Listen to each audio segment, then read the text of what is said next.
Hey, welcome everybody to I hope, very interesting evening. Yes, it'll be a little bit of a long evening tonight, so you can watch for a short time or a long time, whatever's going to work best for you. But it's a little bit past 6 p.m.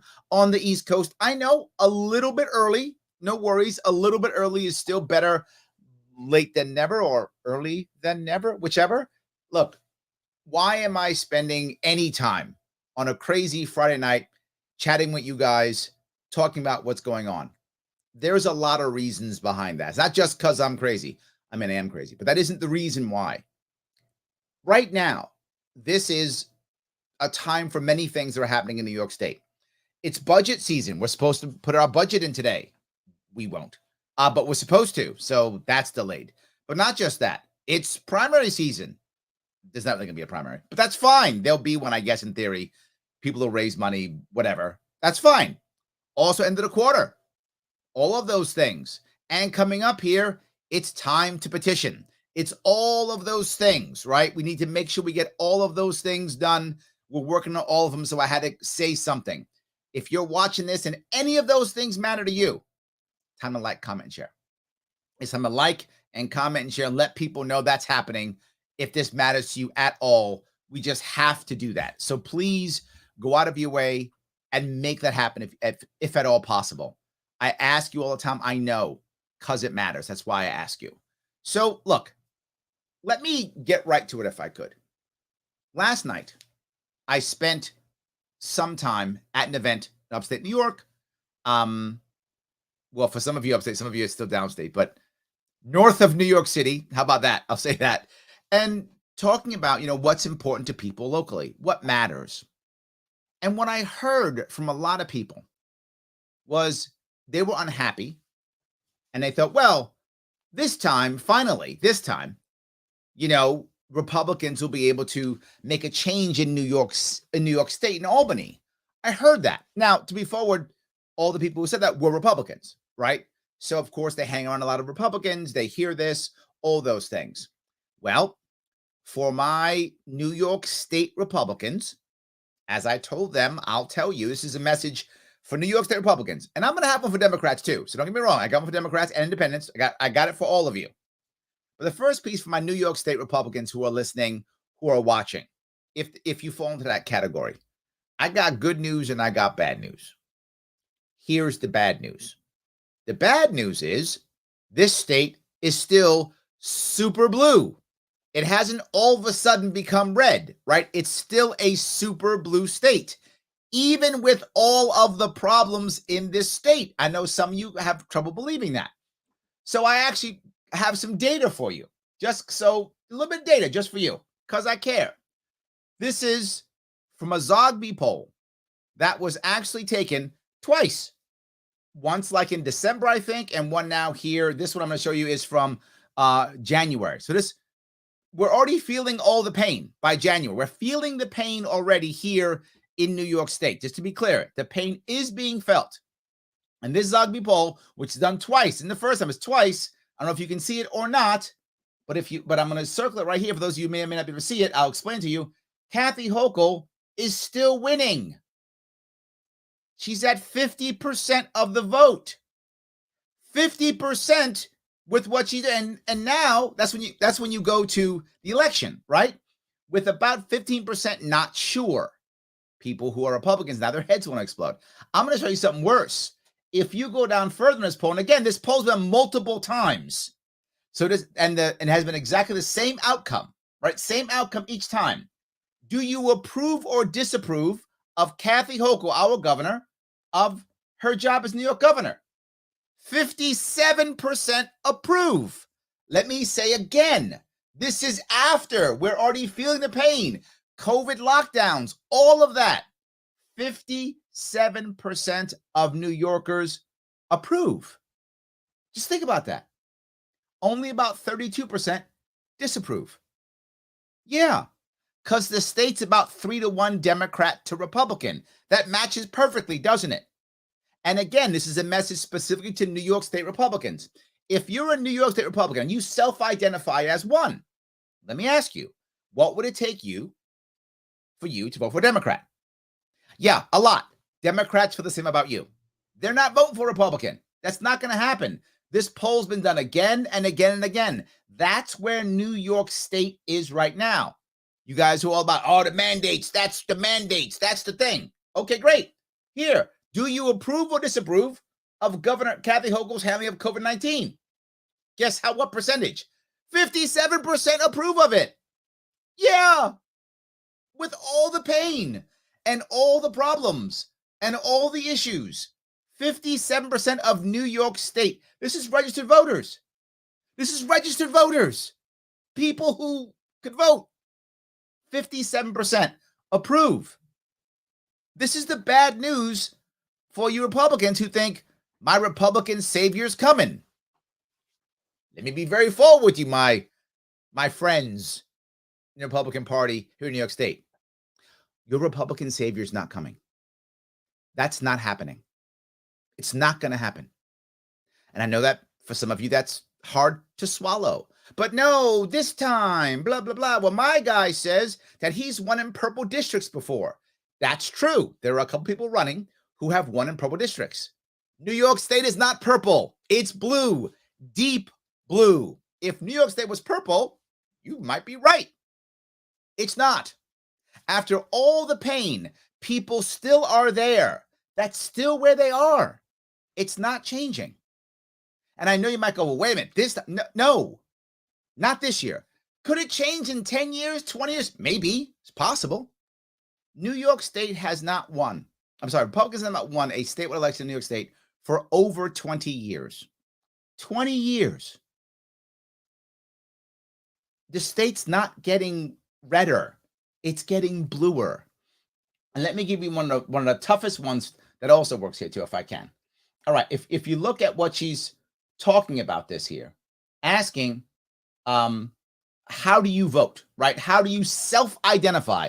These are registered voters, and they self-identify, right, on how they vote. So they get to say whatever they want. They could yell and scream. They could say, I'm more independent. They can do whatever they want. Self-identified. Here it says, 2 parts. Always vote Democrat or mainly vote Democrat, but at times change. Guess what the percentage is? Yeah, 47%. Isn't that crazy? And how about those Republicans? These are hardcore Republicans. These are people that you can count on to vote Republican, right? Either mainly vote Republican or always. Always 7%. Usually 26%. All the Republicans, not all, I'm exaggerating, a chunk of Republicans, a huge chunk, they've packed up and left the state. They're not here for you anymore. They're not. That's the bad news. Here's the good news. I'm here. That's the good news. So if you are a New York State Republican, you can always vote for me. I'm here. And you might say, why would I vote for you? That's a wasted vote. I would ask you, if you voted for a Republican in the statewide election in the past 20 years, what's that gotten you? Your family still left? Yeah. Your friends still packed up? Yeah. You're still unhappy? Yeah. Your gun rights still went away? Yeah. Crime still bad? Yeah. Who's wasting the vote again? Who? Not the person voting for me, the person voting for Republican. That's the vote that's been wasted. And I will ask you something else, Republicans. Again, this is just for my Republican friends in New York State. Just for them. If you voted for a Republican in a statewide election, not locally, Republicans win in New York State all the time. I'm not talking locally. I'm talking statewide election, governor, senator, AG, controller, any of those. If you voted in the last 4 years for Republican, what happened to your vote and your money? Let me ask one more question. When you gave that money to that Republican in a statewide election, did that Republican really think they were going to win? No. Do they think now? No. They see the same polls that I see. They have teams like I have. They know they cannot win. There's a cap. It's about 35% that a Republican can get in this state in a statewide election. That's it. 35% is about the cap. Maybe 40 if Democrats, I don't know what they would have to do, but maybe 40. 35% is about your cap. That's it. They know that. Yet they keep telling you, this is the year. This time it's going to happen. They are lying to you and taking your money fraudulently. And they take your money, they spend it so they can become more popular. And then what do? They leave. You don't get any better. You don't get any stronger. Nothing is better for you. They take your money fraudulently and then leave you. I'm asking you, Republicans in New York State, isn't it time for you to stop that? Isn't it time? At one point, isn't it you? Yes, I just said it. At one point, isn't it you? The snake keeps telling you it's going to bite you and keeps biting you, and you keep picking up the snake. At one point, you should probably not pick up the snake, right? At one point, some of that responsibility's got to go on you. I know they're lying, but they always lie. I know they're fraudulent. I know they are. So they're still responsible. But doesn't some responsibility fall on you to stop doing this? Again, I'm not saying locally. Locally, Republicans win. I'm talking in a statewide election. They're not going to win. They can't win. Larry, this time is different. See? Because they got good ideas this time. They're going to change stuff, right? They're going to change stuff. They're going to make things different this time. Is that right? Right. Hold on. Different. Because they're gonna help you out this time. They're gonna find answers. Okay. I'm gonna give you, here is the, I'm gonna show you, here is the guy who was the chairman of the Republican Party here in New York State. In an interview. How he's gonna change things. This is your man here. Nick Langworth, this is your man. So if you're a Republican, this is your guy. Here's him. Here he is. Well, thank you very much for having me. I guess I'm the one here and you're having me. It's true. So this is a big convention. You haven't had it since 2018, obviously, because of everything that's happened, 2018 gubernatorial election. Talk to me about your party's strategy going into this year's elections. So this time a new strategy, right? Even he's saying, okay, now we got to have a new strategy, right? Gonna change things around. Great, I love it. It's going to be different from last year, I assume. What's different? But how do you switch things up to get statewide candidates elected this year? Even he says it. Statewide candidates. Statewide, not local, statewide. Well, you know, our mission since I started running for chairman back in 2019 was not even the 2020 elections, it was the 2022 elections. Because we have long focused on this because statewide elections are what's going to change the dynamics here in New York. Right. Statewide elections going to change the dynamics. So we asked the question, Nick didn't answer it. He's still going to keep dodge, but he won't answer. But he keeps going. I have long said to change New York, you must change governors of the state of New York. I agree, which is why I'm running. He's correct. He's right. Not answer the question, but he's right. You need to change philosophy in the governor's mansion. And that's what our focus has been. So we started this process, as you know, last April. So now, literally, it says that if you can read the bottom, it says 2022 strategy for the NYGOP. Have you heard anything besides I'm working hard? I haven't heard anything. Earlier than we've ever started before talking about started a long time ago. And our process culminated today with the nomination of Congressman Lee Zeldin as our endorsed candidate for the office of governor. So he's literally said nothing about the strategy. His answer was, well, we have Lee Zeldin. Okay, but yeah, you had a guy before too, and a guy before that. That's wonderful. I'm glad you got guys. That's a good thing. But what's the strategy? This guy's going to get beat like the last guys. What's the strategy? That's the problem. What's the strategy? He's worked very hard, you know, this last almost year to go and coalesce the support within the party ranks. And I believe he's going to, you know, take that all the way to November.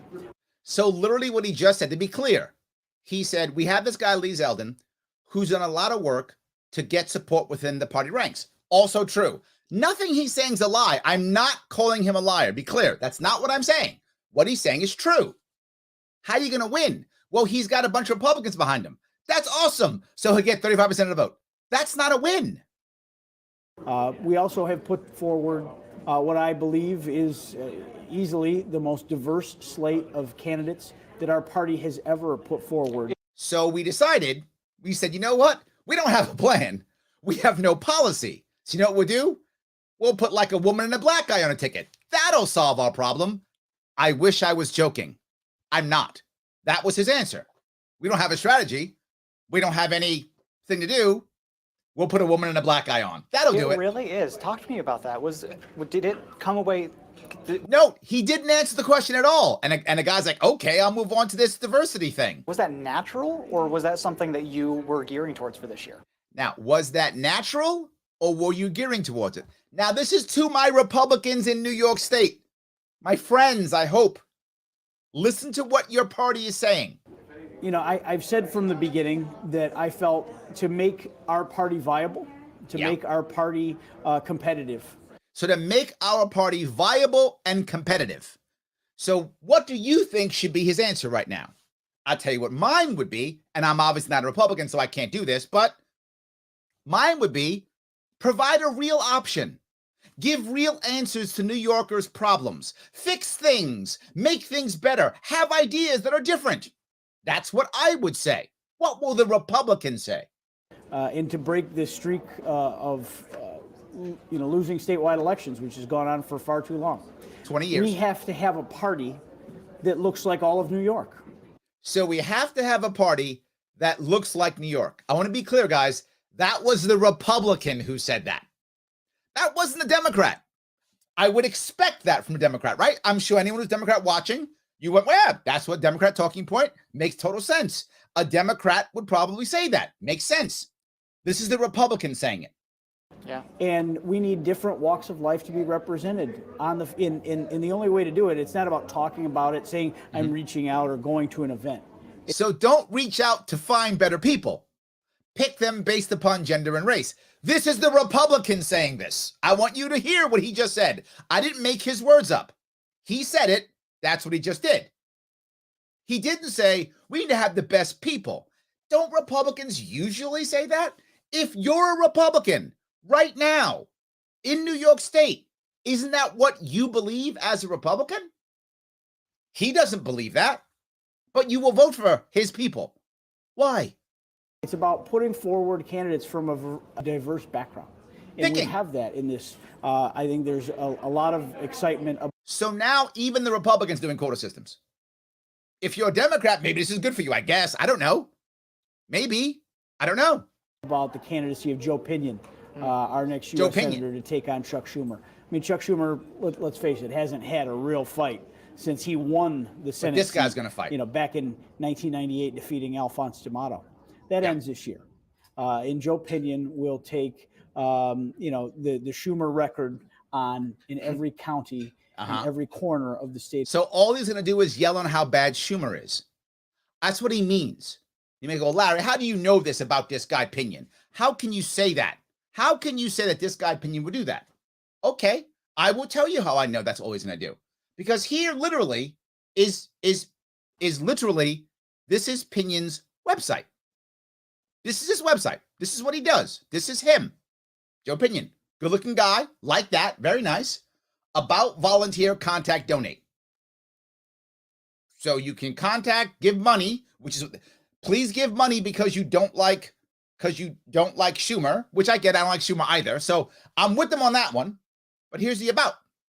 So now we're going to meet Joe. Awesome. Joe is a guy who does stuff. And he happens to be black. See, we're awesome. And that's it. Follow me on social media. There's nothing else there. There's not one policy. Not what he's going to do. Nothing there. It's just this. Hi. I'm a good-looking black guy. Vote for me because I'm not Chuck Schumer. That's it. Well, I'm a good-looking black guy too, so I guess vote for me then, I guess. Do I also win that? That's all it is. That's what we got here. That's it. And then we got a video. Okay, good. We got a video, though. Video's got to be good, right? Because it's going to talk about everything. No. Video talks about Martin Luther King Jr. Look at the same picture right there. I'm not making this up. That's it right there. So vote for me because you can feel better about yourself because I like MLK. There's not one policy piece there. None. If you care, you can look at it. There's not one policy piece there. We're going to restore New York and rebuild the American dream. Can I ask you how? No, he has no idea. And he's running for senator. How are you going to restore the American dream in New York and restore New York as a senator for New York? You're not going to. You're gonna do dumb stuff like vote for war in Ukraine or something. That's what you're going to do. That's it. This is what we're up against. I would ask you again, I know if you're a Democrat, you're not voting for him. I got you. I'm going to cover Democrats in a minute too. I love you guys also. I love my Democrats, love my Republicans. It's the establishment that I hate. And this is the establishment.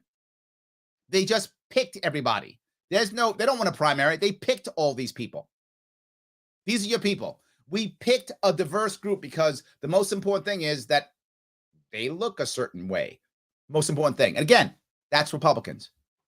I will ask you, if you're a Republican in this state, why would you vote for them? What are you doing? What are you doing? Not one plan. Not one plan. Not one idea. You know who does have ideas? I do. Go to LarrySharpe.com. And if you want to support what I'm doing, then help me out. Don't volunteer for these guys. It's a waste of your time. Volunteer for me. Go to LarrySharpe.com/volunteer. Go right there and give me whatever you can give me. Time. Whatever you can give me. Can you help me on social media? Get on there now and give me some social media time. I could use some. Help me out with memes. Help me share stuff. Help me share this. Get my name out there. How else am I going to win this thing? How am I going to make impact if I don't do that? Do it. Larry, I don't have time for social media. No worries. Okay, great. How are you on policy? Can you help me put together policies? No, I'm asking for a policy team. Are they? No, they don't have any policies. They don't need a policy team. That would require thought and stuff. They wouldn't do that kind of stuff. No, I need them though. So go to that volunteer and click policy and tell me what can you do.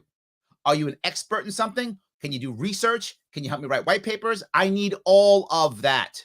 Go there, volunteer. Give me your brain. I need it. All right, Larry, I can't give you that. I can't give you your social media. I can't give you policy. Good. Give me your arms and legs. I need petitioners. Tons of them. And people help petitioners. If you are a if you are a registered New York State voter, you can do petitions and still come and help. You just can't witness. But you can come and help still. You can hand stuff out. You can be around there. You can wave a sign. You can help out no matter what, even if you don't live in this state. Go there, click volunteer. Give me your time. If you give me one day, I don't mind. It all starts April 19th. This state has gone out of its way to screw you over if you are a New Yorker. Be very clear. They went out of their way to screw you over. They said, we're going to pick our candidates. They picked Kathy Hochul, and then they picked Lee Zeldin. They don't want you to have a primary. I mean, you might have to vote and stuff. No, you don't get to do that. We pick as elites. And then they made it to where, and those of you may be blown away by this, I'm supposed to get 45,000 signatures over the course of 5 weeks. They're going to fight every signature. So it means I have to get 70,000 signatures over the course of 5 weeks. I have to average 2,000 signatures per day. Do you get how hard that is across the state? 2,000 signatures per day. Otherwise, they won't let me on the ballot. I can't even get on the ballot. It's correct. And that's going to cost me at least $100,000, if not more.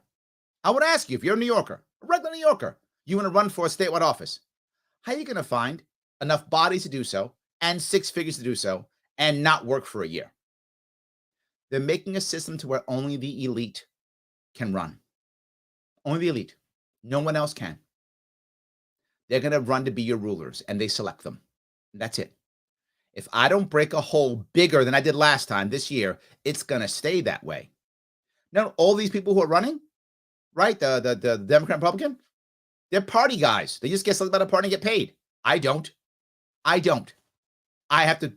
just lose money when I run. That's what I do.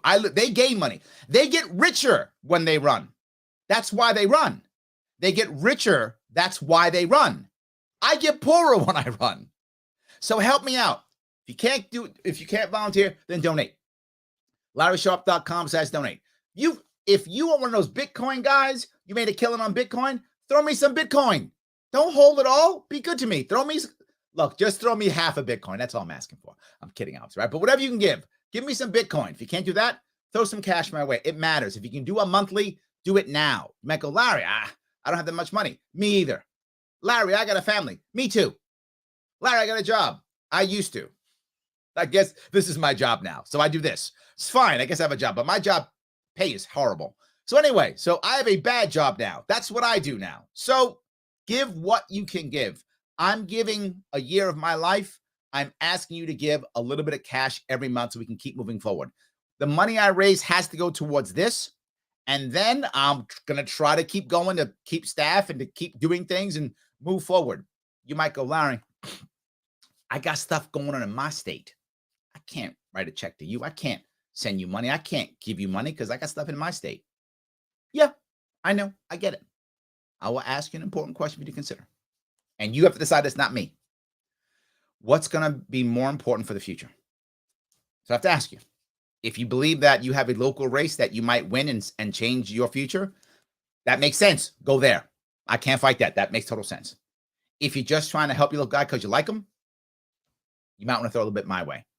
Why? The team that I'm building, the money that I'm raising, will hopefully get us a victory here in New York.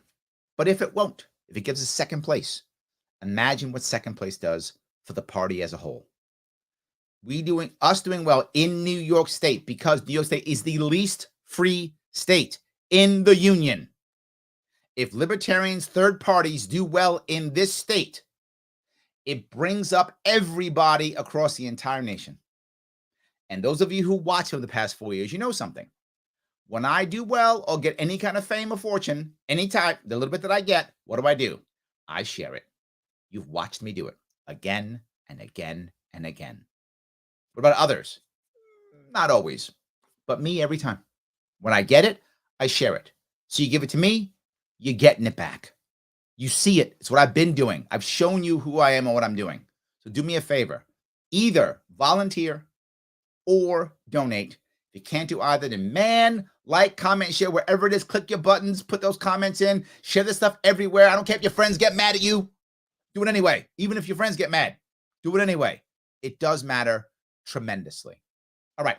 I'm going to grab a couple comments real fast. And then I have a couple of things I want to show if I can. So Joe says, like, comment, and share while at work. Even better. Yes. Liberty Shamrocker says, let's go. Like, share, and hit the donate button. Yes, absolutely. Yes. Rebecca says, Republicans say that every year. It's so hard to break that belief, even though they lose every time. Yes. 100%. Yes. 100%. Richard says, I ended up moving to Ohio. I was fed up with living in New York. Cost of living and taxes are way too high. Yes. 100%. He says the OP in New York really need a solid message and better candidates. They have neither. Let me keep going with that. Since you brought this up, I'm glad you brought that up, right? So if I can, now I'm now going to show you the next piece, right? This piece here, this is the homepage of the New York GOP, right? The homepage of the New York GOP is New York GOP. Fight back against her because she's evil, right? Right? That makes sense, right? That's what they're showing us. But then what are you doing? Rebuild, retool, revitalize. Here's the two people that join our team, right? Here we go. I love it. So then this is Chairman Nick. Nothing. There's literally no policy. There's no policy. What are we going to do? Stuff is bad. We hate this. We hate people. Everybody's bad, but there's no policy this is about the chairman. There's no policy. That's what you're going to do? That's your message? Your policy is we're going to rebuild, retool, revitalize. How? This is like build back better. What's the difference? What's the difference between this and build back better? Both of them failed. There's no difference. They think that's going to work? This is how you break this? No, my friend. That's not how you do it. This is not the right answer. This is a failure. My Republican friends, if you're watching this, please stop. Don't fall for this. It's not going to work. You're just going to throw all your time, money, and energy away. It's not going to work. But Larry, you might not win either. You're right. I might not win also. The difference is my ideas get out. We have to have change. How do I know this? Because those of you who've been paying attention, and some of you have, you've seen as the Democrats have been failing and getting yelled at, you know what's been happening?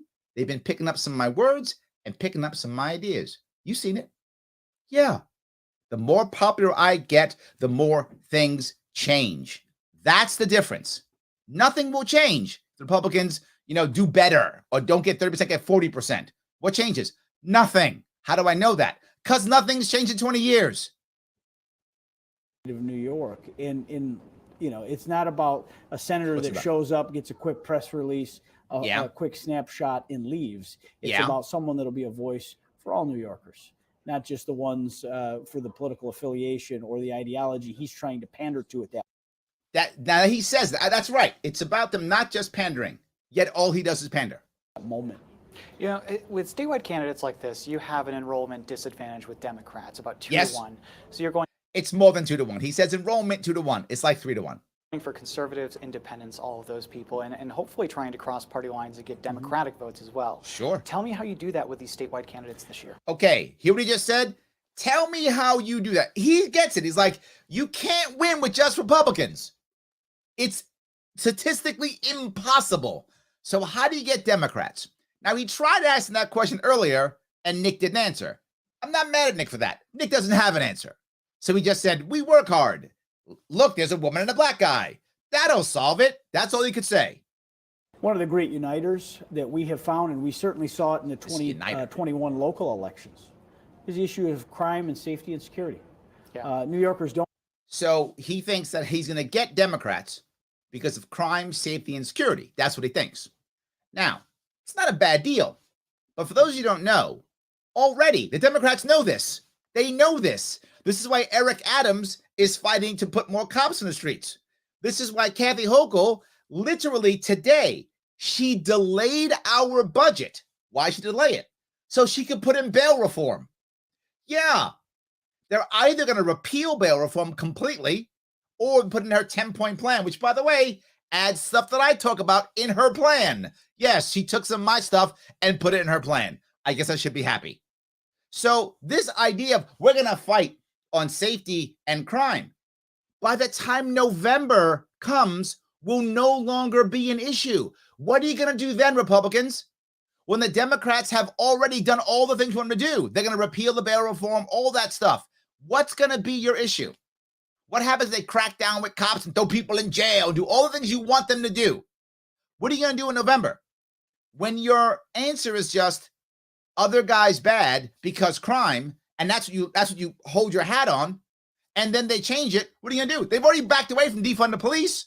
Democrats realize what's wrong. They're going to act. They're going to sit there and let you beat them over the head with this? Of course not. Don't feel safe in their communities, no matter if they live in the heart of Manhattan or in Brooklyn or in Buffalo or Watertown. There is a crime problem in the state of New York. That is because the Democrats in this state have dismantled the criminal justice system as we knew it. Okay, we have that's incredible cops, law enforcement officers, district attorneys. Cops. True. They can't do their jobs because the laws have changed. And they are. This is all about bail reform. The laws have. This is all about bail reform, which the Democrats are going to change. That's why the budget's being delayed. They see this coming. Skewed to the lawbreaker, not the person that we're trying to keep safe. So your family safety and security, your property, that is not the priority of the Democrats that are in power. Okay. It was asked out loud of Andrea Stewart Cousins and Carl Hastie and Kathy Hochul. And there's no change coming to these bail reform laws in this. Absolutely not true. Literally today. And the fact that you would think that Democrats would just sit back and go, oh, they got us on bail reform. I guess we're going to lose the election. I mean, that shows how short-sighted you are, or the fact that you just don't have any plans. You have no plans. Here's what I would ask. What is your plan for bail reform? Sadly, and I hate that I have to say this, but I'm going to just be honest. Kathy Hochul has a plan. It's true, though. I mean, I hate her plan, but she's got a plan. Where's your plan? Repeal bail reform, back the blue. That's what got us into this spot in the first place. And it proves my point that I keep saying.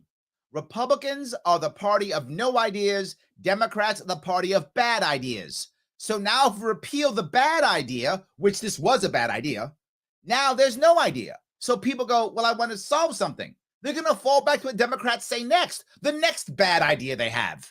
Because you don't have any ideas, they're going to go with the bad idea. Democrats will go with another bad idea next year, guaranteed, and the state's going to go to it because you don't have one. Session. It's lunacy, and it's going to permeate down to our assembly and our Senate campaigns, our local offices, our races for Congress. No. Safety and security is on the ballot. Because, and safety and security is on the ballot, that's what he says. And that's why Curtis Sliwa, the Republican, is now the mayor of New York. Oh, wait, no, he's not. No, he's not. He didn't even get 35% of the vote. Yeah. Wasn't on the ballot last year? State and local? The assembly's still controlled by Democrats. I don't know if that's true what you're saying. You might just be making this up, maybe because you're making this up. And the Republican Party is well established. We back the blue. We support your family's safety. Okay, backing the blue in New York State, the police unions already vote Republican. So you've already got the police vote. That's a done deal. And you still can't break 35%. So I'm glad you support your cops. They're your constituency. Cops love Republicans. That's fine. They're going to keep on Republican. Cops are the way you should vote Republican. You should vote Libertarian. But it's fine. I get it. That's not going to get you across that barrier, my friend. The Democrat Party standing in the way of restoring that. How do you balance that with, well, the Democratic Party says they did bail reform to try to undo some of the racial injustices in the criminal justice system. Thank you. This guy, he didn't answer. His only thing was, well, cops. That literally is the entire campaign of the Republicans. Cops. Okay, great. You're going to get a lot of cops. Good for you. That's not 51% of the electorate. How are you going to win? And this guy goes, yeah, I get your cop thing, but there's a reason why people did bail reform. Because you had no answer. You couldn't give it. I had an answer, and I've already shared it more than once. They didn't use my answer. Well, Kathy Hochul now likes my answer. But before they didn't. How do you balance those two things in your party? I heard you say before, obviously the system needed some fixing. So how do you do that moving forward? What he's saying is, what's your actual reform plan? He's trying to get Nick to give him a plan. He hasn't realized there's no plan. Can you imagine if it was me? Guys, you have watched me. This guy teased this up. I'm giving him 15 minutes on policy. You know, I'm giving him 15 straight minutes on policy. Boom, boom, boom, boom, boom. You're going to tee me up this way? They tee up Nick. He's like, I got nothing. Just about repealing bail reform. What do you do additionally? You have to be honest. And Andrew Cuomo wasn't honest when he. So his answer is Cuomo bad. Literally, that's his answer. So how do you fix this? Well, Cuomo sucked. Yeah, we know that. Most Democrats know that, but here's the sad part. When Cuomo's polled by New Yorkers, there's a chunk of Democrats who still want him to run. I'm not making this up. I'm not making this up. There are New Yorkers who still think Cuomo should be the governor to this day. I think I told you guys this story once before. Last summer, after Cuomo had already been, dropped, already left, or already got, all the bad things. There was a woman who stopped by the booth when I was running the state fair. Running the booth at the state fair. And she comes by and she goes, I still support Cuomo. And I didn't get mad at all names. I just asked the question. I said, okay, great. Can you tell me why? And she was very honest with me. She said, you don't understand something, Larry, because she knew who I was. She's like, Larry, you don't understand something. He spoke about issues that mattered. He really did. And I gave her that. I said, you know what? You're right. He did. He absolutely spoke about the issues that matter. I said, but here's what I fear is that his actions were so hypocritical to the issues he brought up that he's done more harm than good. She got quiet and she went, I think you're right. And she signed up for the Libertarian newsletter. People in New York State, I know some of you, your heads want to explode. I'm just telling you the truth. There are still New Yorkers who want Cuomo back.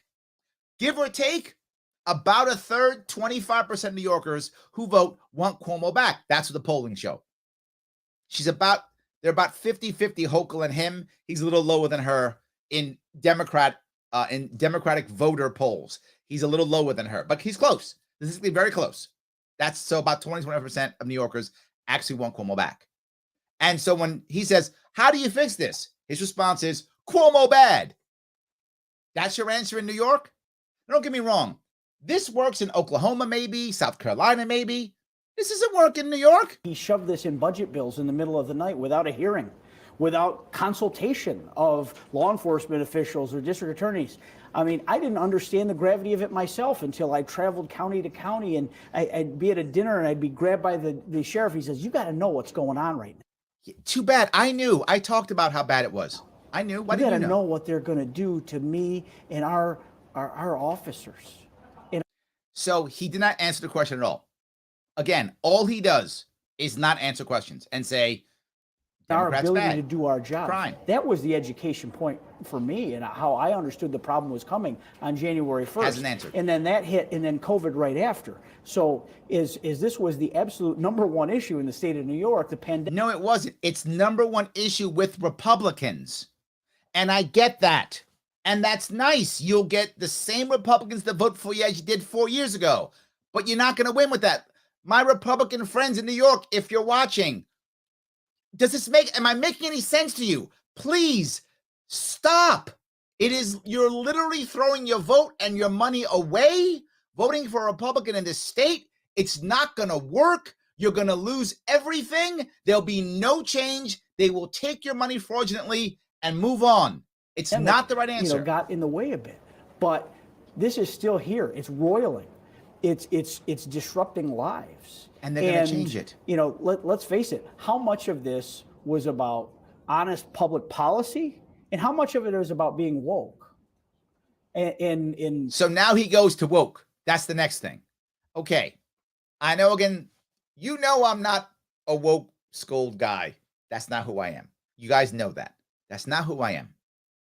But there's a lot of New Yorkers who are. I asked the same question.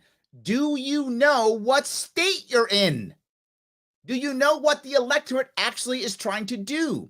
Last night, I was talking to a couple people. Most of them were right-leaning. Many of them were Republicans, many were conservatives. Most of them were right-leaning when I was talking to a group last night. And when I had the conversation, I had to tell one of the people there, and I said it in front of everybody, very forward. I said, you got to put some love on your conversation. You can't be so mean and logical. You got to put some love on it. He went, I do have love, but. I said, no, you don't. You just said but. You don't have any love. You're just mad at people. And I get it.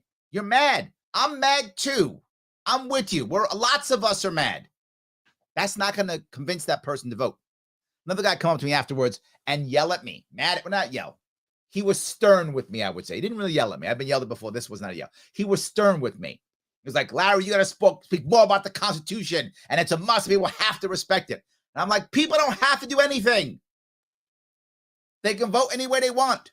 You would like them to. I happen to agree with you. I think the Constitution does matter. I think the Constitution is important. I speak about it often. I think the Bill of Rights does matter. 100% I believe that. But I'm not going to sit there and be a Constitution scold. He can do that. I'll give a presentation, move some people. He can go yell at them about the Constitution if he wants to. This is not how we're going to win. It's not how we're going to change the state. It's not how we're going to break the establishment. Pandering to an extreme left-wing agenda.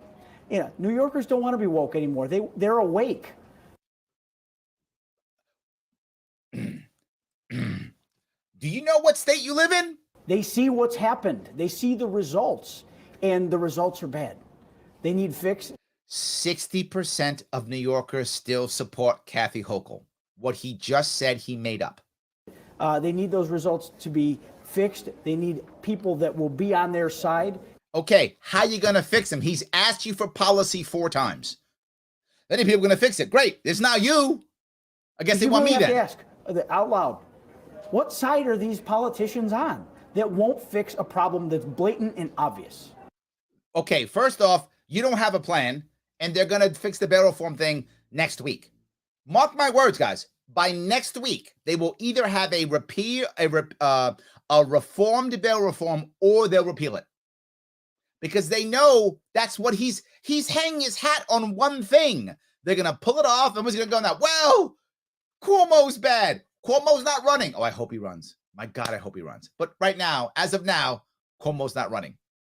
So on that same theme, last question for you. Democrats are going to try to tie you to the far right of the party, as your party tries to tie Democrats to the far left. Mm-hmm. How do you separate yourself from that? Or do you want to separate yourself from that wing of the party? Or okay, he tried asking for it, couldn't give it. How or about is it kind of like a right? Big Tent attitude about it? I think we're going to talk about the issues that are important to New Yorkers. And listen, Democrats are going to say, they've had one, very lame playbook for a bunch of years. Yeah, but they got a playbook. I agree with you. It's a terrible playbook. Totally agree. They've been ruining the state for 20 years. But they have a playbook. And when someone's in trouble, and all of you should understand this in your own heart as true as human nature. When you feel like you're in trouble, when you feel like you're drowning, and someone puts their hand out to help, you will take that hand. You don't care what's on the other side of that hand. You'll take it because you feel like you're drowning. And a lot of Americans, New Yorkers in this case, a lot of Americans feel like you're drowning. So when a Democratic hand comes out with a plan, you grab it because you feel like you're drowning. Republicans have no plan. So there's no hand to come out. Their plan is, good luck. Democrats bad. That's their plan. If I feel like I'm drowning, that's not good enough for me. And I'll take a bad plan over no plan. That's how people feel. That's what we're seeing in New York State. That's why New Yorkers keep voting Democrat. I'm going to cover Democrats in a minute. That's why Democrats keep voting. But at the same time, I don't see a single Democrat that's looking to go out and really campaign on the virtues and all the wonderful things that are happening in the country right now in the Biden. That's okay. Biden administration. Kathy Hochul promotes herself all day, all night. Cuomo promoted himself all day. We watched me talk about this guy's making this up. You ask Kathy Hochul, state's doing great. You ask Cuomo, he'll still tell you, oh, stuff I did, awesome. We saved everybody. You watch it. What are you talking about? I'm going to show you some Kathy Hochul stuff. She thinks she's doing awesome. Administration. I know what he's talking about. The current state of affairs is in how Americans and New Yorkers are going to ask themselves this November, are we better off when we were 1 year ago? And I think almost every person would say, of course we're not. Things are that's not how people think, number one. I wish they did. They don't. But again, this will be November. 6 months from now, do you think there's going to be any COVID mandates 6 months from now when the election comes, or 7 months from now when the election comes? There's going to be no mandates. The Democrats will have removed all the mandates. And I told you when they remove all of them. It'll be either it'll be late spring, early summer. And that's coming right now, right? They're going to remove all of them. There'll be no more mandates. They'll be in the rearview mirror. Kids will be back in school. There'll be no mask mandates. None of that stuff. It'll all be over. We've forgotten about COVID. I guess we'll be fighting in Ukraine or whatever we're doing. We won't be doing that anymore. Bail reform will be off the table. And these guys, Republicans, will have nothing. You will have nothing to run on. It's terrible. Very badly right now. Is there room for everybody in the Republican Party? Or is there a point where you say, you've identified with us, but maybe you don't align with all of our values? We welcome everyone. I mean, we're putting together a diverse slate. Stop. Blatant lie. We welcome everyone as long as you, no matter what, back the blue and have no policies. As long as you, no matter what, back the blue, have no policies and aren't woke. As long as none of those things, we welcome you. Let me be clear about libertarians. We actually do welcome you. As long as you don't want to force your views on others. That's it. Just don't want to use force. If you want to tell me that woke is the awesomest thing in the world and everybody should be woke, I'm good with that. Just don't pass a law. Don't force it. Don't do any of that stuff. Just, you can talk about it all day long. I don't mind. I'm happy. You can be the wokest of the world. I'm good with that. You be super conservative. I don't mind. There were a lot of conservative people last night in the place I was talking. That's fine. Be conservative. I don't mind. Be as conservative as you want to be. Be super conservative. Just don't force your views on others. Done. We actually do. We do accept everybody in this party. It is the biggest tent party that there is. He's making that up. Just making that up. And I'm going to be clear. That was recent. That was literally last month. So it was less than, I was like 3 weeks ago when that happened. By the way, I was at the event. So it was 3 weeks ago that happened. And that's his answer. There is no answer. And you go to the Joe Pinion guy, nothing. Lee Zeldin, nothing. There's no policy on these things. They don't exist. They don't exist. Shelley says, last night I went through the Democrat, Republican, and Libertarian Party websites to read policies. D's and R's have a couple of paragraphs. D's take 5 shots at R's. R's take 1 shot at D's. Nice. Libertarian website has 3 or 4 pages of policies. Yes, without taking a shot at another party. Thank you. Yes. Republicans, if you're watching, why would you vote for Republican this year in New York State? Why? Why would you support that party? Why would you do that? Terrible, terrible idea. No. Why would you give them any money? Why would you sign wait for them? For what? Why would you do any of that? Nothing but bad. Nothing but bad.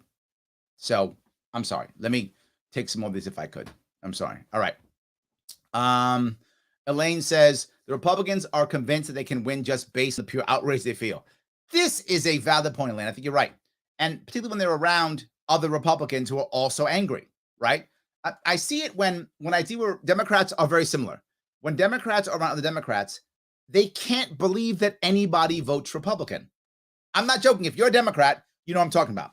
If you talk to other Democrats, they can't imagine that someone would actually vote for a Republican. They just can't. They just imagine you've got to be insane, or that's what they believe. Democrats convince themselves in their own bubble that only crazy people vote for Republicans. They actually do. There was recently a popular YouTuber who said, anyone who's a Republican is crazy or whatever. And he's a popular YouTuber because he's in the left-wing bubble the same way Republicans are. You got to cross over and meet other people to understand where people are. That's the issue. And too many people don't. So Matt says, I hope you win. Thank you, Matt. I appreciate that. Absolutely. Yes. Nate says, both parties work together to monopolize the political process. Yes. That's the best reason to stop voting for both of them. 100%. 100%. Yes. Valerie says, Larry is not going to behave like either a Democrat or Republican. Those parties act much the same. Corruption is scary. 100%. Yes. Yes. Absolutely. Nate says, Larry, love you, Larry. Keep up the hard work. I'm trying, my friend. Trying. Absolutely. Yes. Rebecca responds, endorsed, no primary again. This time, no choice given to the people. Here's the other problem. You bring this up, Rebecca. Neither party, Democrat or Republican, wanted a primary. They endorsed their candidate and said, that's the candidate. If you want to run a primary as a Democrat or Republican, you have to go out of your way and go get signatures. They forced their own people to go get signatures. They forced their own people to go get signatures. Think about that. Aren't you supposed to be on the same team? Isn't democracy supposed to be a thing? Right? So in New York State, literally, New York State, we get a Democrat to decide, Democrat elites to decide their guy or gal, Republican elites decide their guy or gal, and then it's gerrymanders so the Democrats win. So elites select everything. Why are we voting? Stop it, guys. Stop it. Brendan says, book recommendations for Liberty Novice. My favorite one is still The Law by Bastiat. The Law by Frederick Bastiat. My favorite one. Read that one. I think you're good. Some people will call him a philosopher. Some people will call him an economist. I don't care. I like it very much. It's great. Yes. Yes. All righty. So if I can grab here. Let's see here. Hope, change, MAGA, and BBB. That will fix it. Yes, it will. Absolutely. Yes. That's good. James says, is the Republican candidate a virgin? They need to be in order to be a better sacrifice. Sadly, yes. Yes. Paula says, no policy, no plan, no realistic goals, no community outreach, no real reform, nothing but elites getting rich and powerful, the taxpayer and the poor. Vote Sharpe for better, more realistic, more compassionate, thoughtful plans and goals for New York. Yes. Absolutely. Yes. Absolutely. Pete says, does the signatures get us on all three lines? No, it does not. We are still figuring out how the heck we can do this. It's going to be very challenging to get 3 lines. I'm not sure we can grab all 3. Unite is trying to do it on their own. Forward is still struggling on how they want to do it. So it's going to be challenging. I'm sure they're going to be on that one. I'll be endorsed, I hope, by all 3. That's my hope. And then we'll see what we can do. But no, it's challenging. This is very, very hard. Absolutely very hard. But we're going to keep doing it. We're going to keep going. Yes. David says, even though the Democratic Party threw me under the bus, but I still love New York. Andrew quote. Yes, it's true. Yes, 100%. I do love that. That is good. Let's see here. Craig says, where's your trans candidate, Nick? Not diverse enough. That's the problem right there. Absolutely. So yes. All right. Let me, I want to move if I could. To talking a little bit about Democrats now. I talked about Republicans. Why there's no reason for you to vote for them if you're a Republican in New York State. I get it. No reason at all. But I want to shift.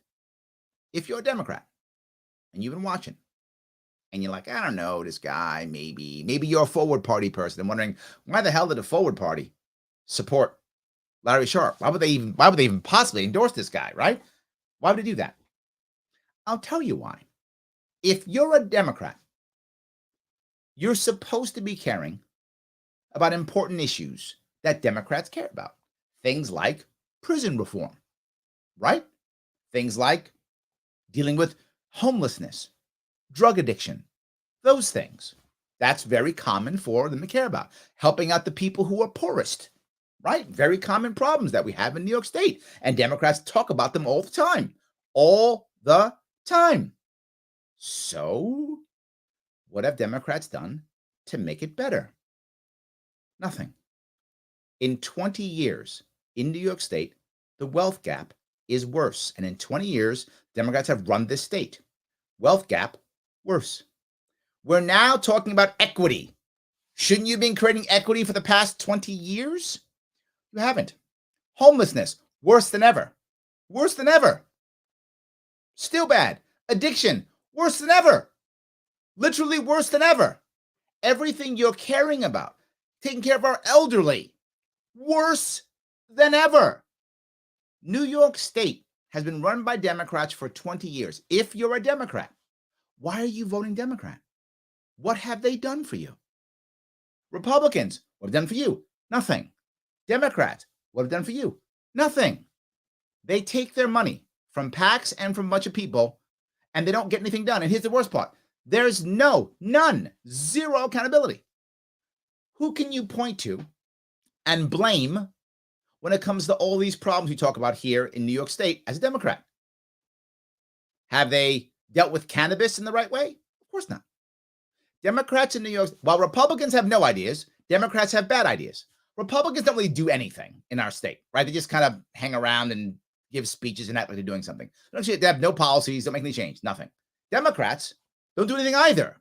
All they do is keep their corporatist cronies happy.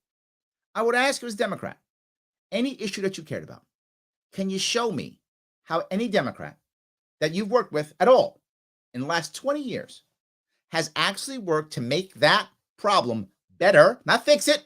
We're not magic users, right? Just fix it without giving away money to corporate cronies or nonprofit cronies.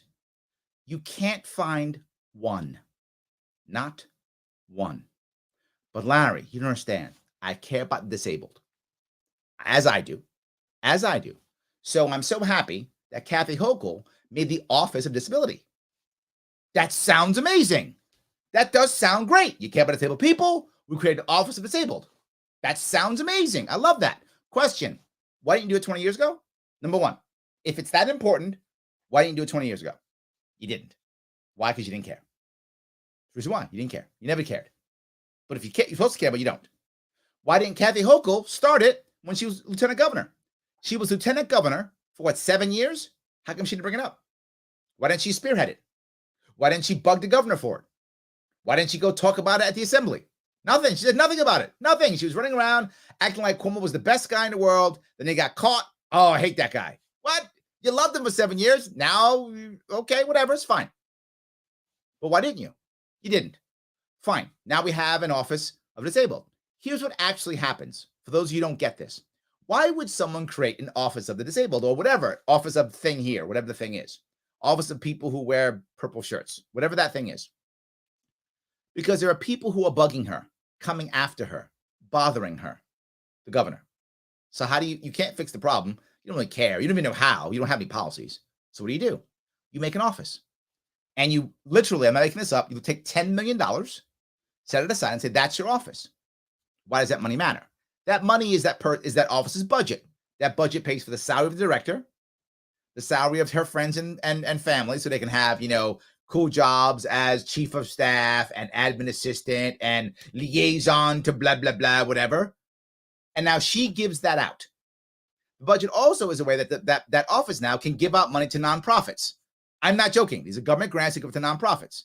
So now that person is a woman who is in charge, that person now is no longer Kathy Hochul's enemy. She's bribed her to be your friend now.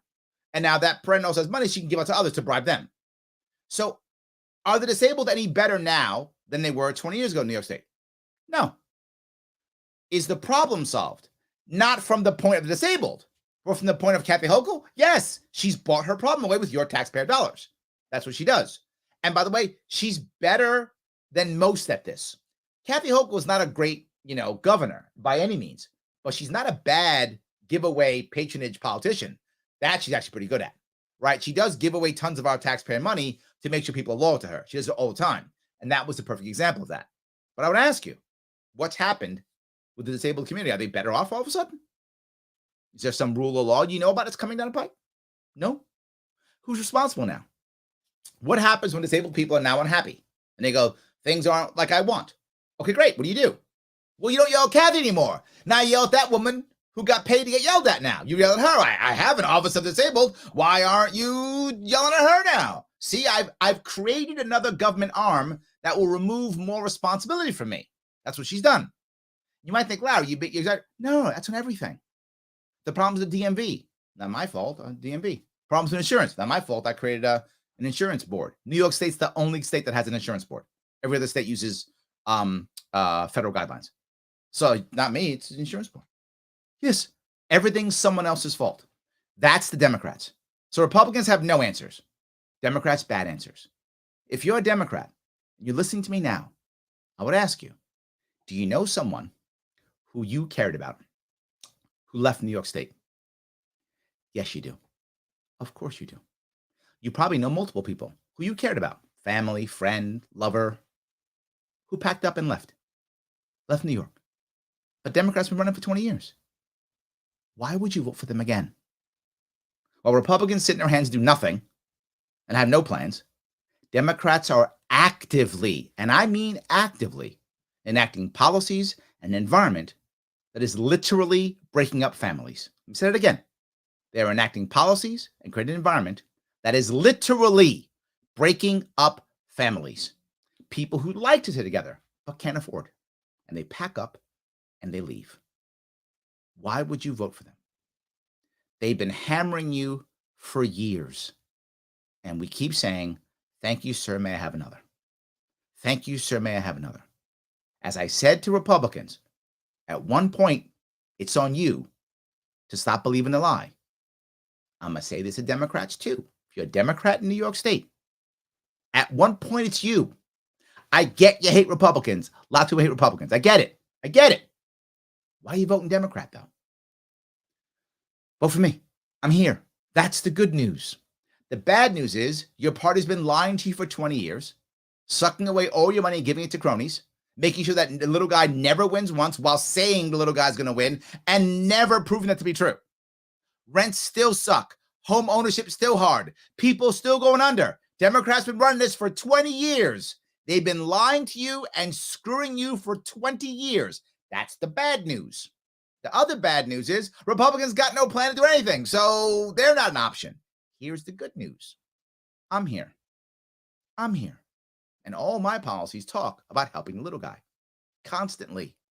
I focus my plans always on helping three types of people: the working poor, the middle class, and entrepreneurs.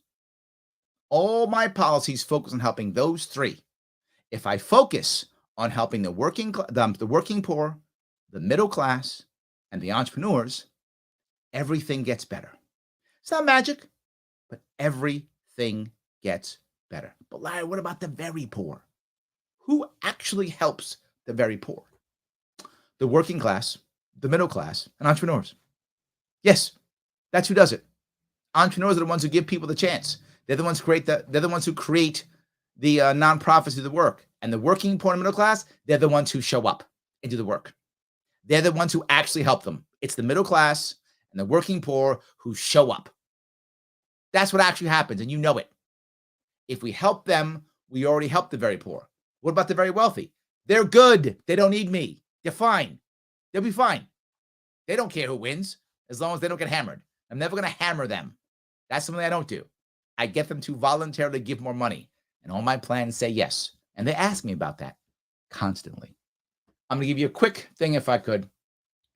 This is Kathy Hochul talking about her newest one, which is the Buffalo Bills. The other reason, by the way, for those of you in New York who want the other reason why our budget is late is because we got to make sure we get the Buffalo Bills in. That's another $850 million. And if you're on the right, more Republican, you might be angry and go, why do all these Democrats and people on the left want handouts? They want hit all the time. They want handouts, whatever. Well, why wouldn't you? You're watching us give a handout of $850 million to literally billionaires and millionaires so they can make more money when it comes to the Buffalo Stadium. Well, if I'm on the left, why would I think, well, why can't you pay off my loan? Why can't you pay off my student loan? If you can give millionaires and billionaires, all the players are millionaires and the owners are billionaires, right? If you can give them $850 million, why can't you pay off my student loan? That makes sense. I get it. That's why Democrats feel that way. Why wouldn't they? If we have enough money for corporate welfare, why don't I have enough money for individual welfare? It makes sense. I would like neither of those. I would like all of us to help ourselves, communities to help individuals, governments to support everyone supporting each other, versus let's just give the wealthy people. Why in the world would you do this, right? This, by the way, is the largest ever giveaway for a stadium. I'm not joking. And she's proud of it. She's proud of the largest giveaway for a stadium ever. This is her answer to the question. That this process couldn't have been started a lot sooner instead of being crammed into an 8-month period, and lack the foresight to maybe meet more of Western New York needs, such in Buffalo, such as what the Bagulas proposed and were looking for at downtown stadium back in 2014 when they purchased the team. See that? So she says, why are you ramming this all of a sudden at the end? Why aren't you doing all this stuff right? Why? That's his question. That's not what we want locally, whatever. That's his question. Good question. What do you think her answer will be? What do you think her answer will be? Well, because it's better this way, because it's stronger, right? No. Watch. Well, that predates my time. I've been in this position literally 7 months this week. See, not my fault. It's Cuomo's fault. It's Cuomo's fault. You, Lieutenant Governor, you're from Buffalo. Literally, she's from Buffalo, right? Lieutenant Governor, you didn't know that was happening? You didn't know? You did know. You didn't care. And I was aware that they were interested in starting negotiations earlier, but that did not occur. But I made sure that this was one of my priorities, to jumpstart the negotiation process so they'd have certainty to know that they had a very willing partner, but who was going to drive a hard bargain. I mean, we're not going to drive a hard bargain. They're only going to get $850 million. If that's good negotiating, I don't need you anywhere near my negotiating. And again, Democrats, I will ask you, that's going to cost New York. Remember, there's only about 18 million of us, and we got to pay. Erie County has to pay $250 million. The rest of the state pays $600 million. So each New Yorker is dropping about what, $35, $40, whatever the number is when you don't count kids. So what, $35, $40? Do we get a free ticket to the Buffalo game at least? Something? Nope, we get nothing. Just take our money, build a stadium, so millionaires and billionaires can make more money. Now, here's the other part. Not going to give away taxpayer resources without a deal that I knew would keep them here in the state of New York. Also made sure that it made financial sense for us as taxpayers. So she thinks that was the hard part, keeping them here for 30 years and making a deal for taxpayers. That's what she thinks. Wow. Let me tell you the reality of this. So some of you may not understand why you would do this. Why would you do this? Here's what should be happening. And I'll say this very forward to all of you. I'm giving you, if I'm the governor, Buffalo, I'm giving you a 1.5, give or take, million person metro area. If you count the whole metro area, it's about 1.5 million people. Buffalo's like what, 500, 400,000, something like that in that area.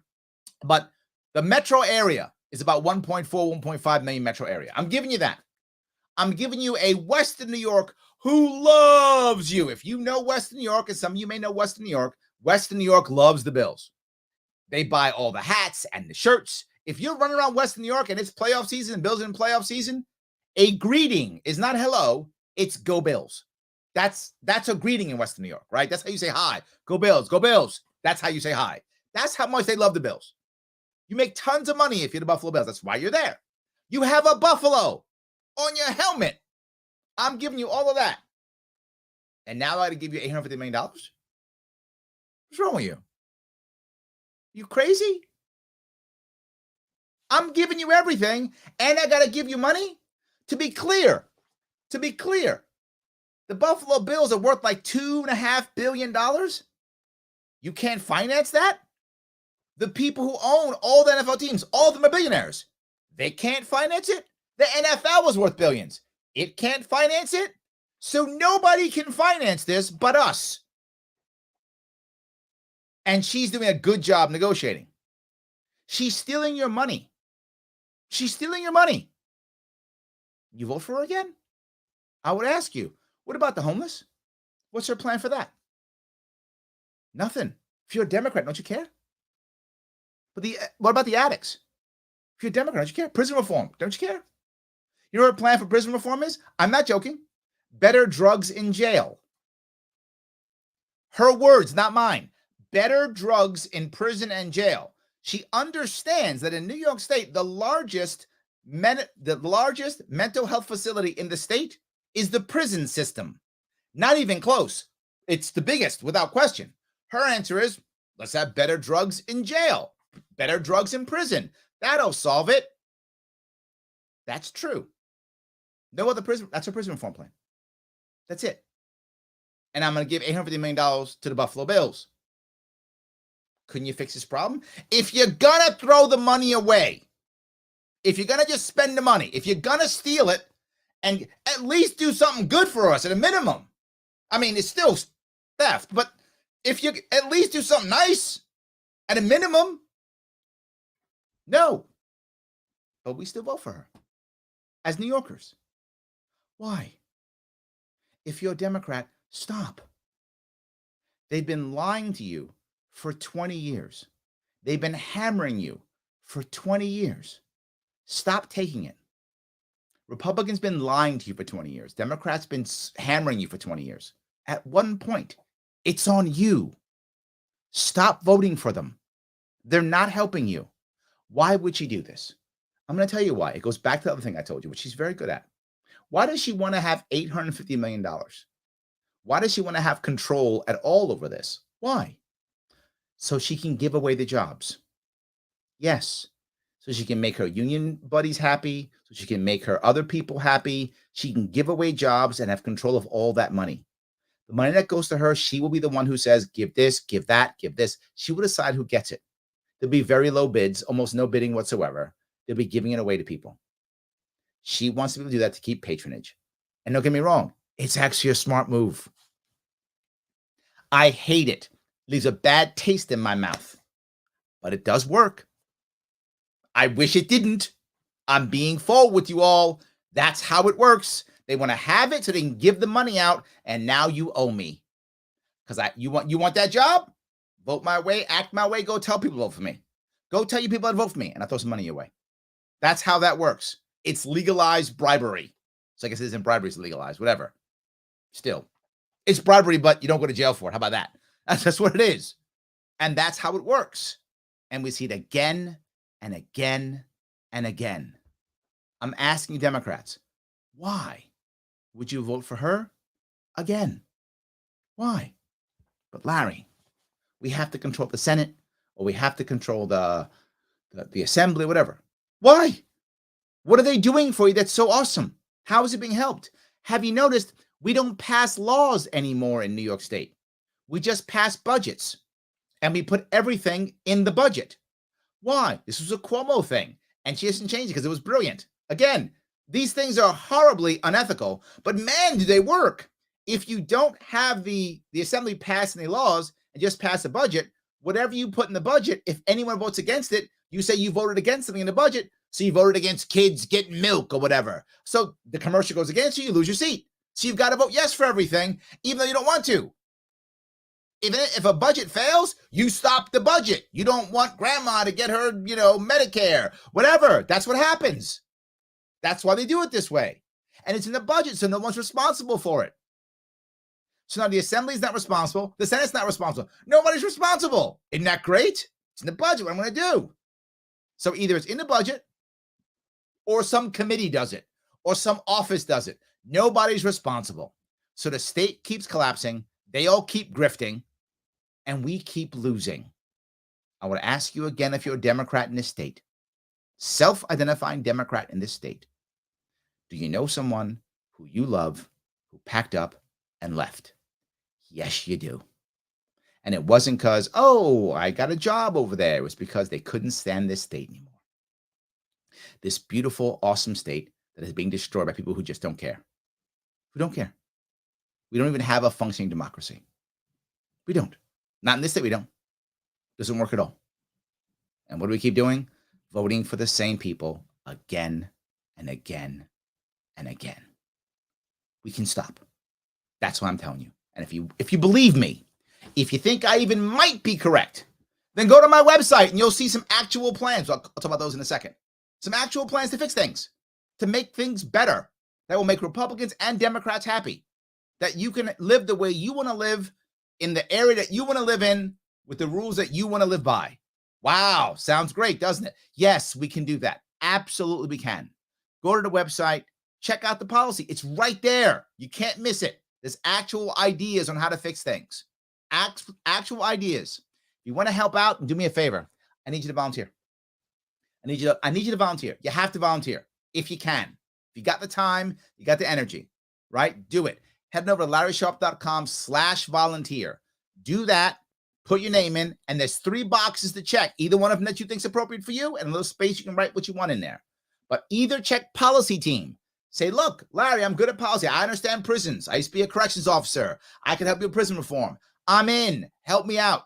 Larry, I'm super smart. I can do research. I can write, white papers. I need you. Come on in. I need help on policy always.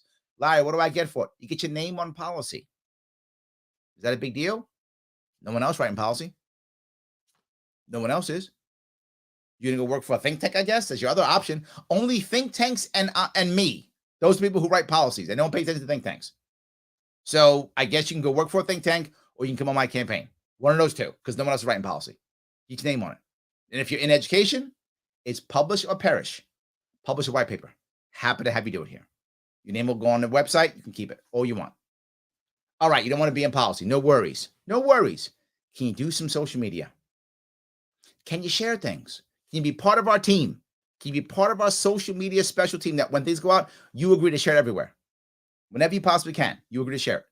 You can be part of our SEAL team, which is going to activate it hopefully in a couple of weeks, right before we go to the, right before we start campaigning, right before we start petitioning, to where everything that comes out, you jump on, get it out there, share, comment, like, get it out there. We need that desperately. And what if you're good? Maybe you're good at editing. Maybe you're good at doing those memes. The meme wars are real. Yeah, they are. I survived the meme wars of 2018. I did. 2022. Yep. Let's make it happen. If you can do that, come on board. I need you. Last piece. Can you help me petitioning? Can you show up somewhere in New York for at least a half a day? If you can give me more, I'll take more. I'll take 3, 4, 5 days. Quit your job. Take a leave of absence. Give me 5 weeks. Whatever. How much can you get? Can you get me 3 signatures? Can you get me 300? Can you get me 3,000? What can you get me? How can you help out? Larry, I don't live in New York. Show up anyway. You can't witness. That's fine. You can still help out. You can show up, wave signs, hand stuff out. You can still do work. You just can't witness an actual signature. It's fine, but you can do other work. You can still help out. Show up as much as you can. It does matter. Click that volunteer and then say, hey, I can help petitioning. If there's something else you can do, write it down there. We're going to be reaching out to people last week, this week, next week. We're starting to get this going. We have to get 2,000 signatures every single day for 35 days straight. Yes, that is going to be a disaster. That's going to be a monster, but we can do it. It will be the largest petition attempt, hardest ever attempted by our party. Hardest one, largest one. Us, right here. That's what we'll be doing. You can join? You can be part of the cool kids? Be part of the cool kids. Be part of the cool kids. Years from now, you'll be in your rocking chair. I was with Larry Sharpe in the petition wars of 2022. You can do that. I'll give you a little medal or something. You can have that petition wars 2022. Give you, I don't know, what's it? Gray and gold heart. I don't know, whatever it is. We'll give you something, whatever it is. You'll get something. Join us. Be part of the wars. It does matter. Please do it. If you can't do that, just do me a small favor. Like, comment, share. I know you can do that. That's not asking too much. I know you can do that. Do that. It does matter. We do need you. It is important. Like and comment and sharing so people can hear this, know this, and we can grow. Most of you are seeing it. If you're in my world, the odds are you're shadow banned because that's what happens. YouTube shadow bans, Facebook shadow bans. They shadow ban us left and right. How many of you have known what I'm doing and then don't figure it out till days later because you were never shown. It never came on your feed. You never got the notification. Happens all the time. We are shadow banned, and they don't care. They're not going to fix it. They have no remorse. We have to fix it. There's nothing else to do but that. We have to fix it. We are shadow banned. So you liking, you commenting, you sharing everywhere is the only way we get around that. So I'm asking you to please do so. Otherwise, how are we going to grow? How are we going to get around this? I have to, by the way, some of you might not realize this. I actually stream this live on 7 or 8 different platforms to make sure that I get more people to see it, because one platform is not enough. So I'm doing multiple platforms. It does matter. So yes, please do that. And of course, if you can donate, as I keep saying, it all matters. The cash does matter. It 100% matters. If you can throw me $10, $20, if you got big dollars, throw me $500. I'm not joking. If you can do it, do $1,000 if you can do it. I don't know where you are financially, but if you're in a spot where you can't do it, why? I'm give you $500 because it's an investment. That's the reason. If you care about the movement across the country or your state, New York State, either one of those two, there's not a better investment. But Larry, I don't know if I want to give you $500. I got it, but I want to give it to you. All right. You live in New York State. You want to watch your friends leave? That's what's happening now. You want to sit in your house and think, when am I going to leave? I can't wait till my kids graduate high school or my elderly parent passes away finally that I'm going to pack up and go. You want to stop that? You want to have a chance of people coming back to this state? Is that worth $500 to you? It's worth a whole lot more to me because I'm losing a whole lot more than that. When I was done running in 2018, I was 6 figures in debt. I'm not asking you to give me 6 figures. I'm running, not you. I'm not asking that. But am I asking for 3 figures? Yes. Yes. Throw me 3 figures. Throw me $100, $500. Yes. Do that. It does matter. Do you think all this stuff is cheap? All this stuff is free? I'm going to spend 6 figures, $100,000 or more, just to be able to be on a ballot so you can check a box for me. That's not one Facebook ad. That's not one commercial. That's not handouts. That's not palm cards. That's not door hangers. That's just so I can be on the ballot. That's how broken this system is. I can't work because I have to spend time trying to stop this on the phone with state senators and assembly people trying to get this ballot access law to change. I got to spend time doing every local TV and radio station I possibly can to get any out there I possibly can get. That's what I have to do. And build policy still. We're still building policy. Other day, I'm on the phone till 11 o'clock at night, 2 hours trying to put together a policy. And we didn't even finish it. We still have more. Because we know that once you put policy together, people start attacking the policy. So we have to be ready for all the attacks. That's why they don't put any policy together. Because you can't attack nothing. There's nothing there to attack. I have to have it. Because they always act like I don't know what I'm doing. That's the request. The assumption is Democrats, Republicans know what they're doing because they're D's and R's, even though most of them are airheads. I'm not making that up. If you've met any of them, the establishment R's and D's, most of them are airheads. They don't know anything. That's fine. They don't have to. All they have to know is other guy bad. So they have to know. So most of them are airheads. I get it. I can't be because they judge me worse because I'm third party. That they judge me worse. So it does matter. Do that. Yes, I'm asking you for cash. I haven't much. Why am I asked so much now? End of the quarter. My report comes out again. I need the cash. End of the quarter. Throw me the cash. I need it now because people will judge me if I raise money. I am raising money. I need more. The more I raise, the better. The numbers we get matter. So throw more cash at me. I need it now. I don't need it next week. I mean, I need it next week too. But I need it now. End of the quarter. Head over there now, LarrySharpe.com/donate. It does matter. You are investing. If you think you're not, why the hell am I still here? For those of you who saw me in the movement in 2016, I'm still here, as active as I ever was, if not more. That was 6 years ago, and I'm still punishing myself. If you saw me in 2018 in New York, trying to make this thing work, what'd you see me do? Busted my rump, didn't work for a year and a half. And then when I got ballot access, I shared it with everybody else I possibly could. When I got a little bit of fame, I shared it with everybody else I possibly could. And I keep doing it. It's an investment. Everybody else from 2018, where are they? Where are they? If you're a New Yorker, where are all the people who ran in 2018? I don't know where they are. You see them someplace? I don't. They're gone. They took your money and left. Let's go Libertarians. 2016. Where are they now? I don't know. I'm still here. Where's all the rest of them? I don't know. You see them? I don't. I'm here. It's an investment. I've proven it. You see it. You know it. I've done it. Step up. LarrySharpe.com/donate. Click that donate button and throw some cash. It's end of the quarter. I've just given you why Republicans should be voting for me, why they shouldn't vote Republican. I've just given you why Democrats shouldn't be voting Democrat and should be voting for me. Now I'm going to tell you about independence. You're a third party guy. Oh, you don't care. You're like, parties are dumb. I don't care about parties. Whatever. Okay, great. Why aren't you voting? You ask what most people will tell you. Doesn't matter. Doesn't matter. Why bother, Larry? Who cares?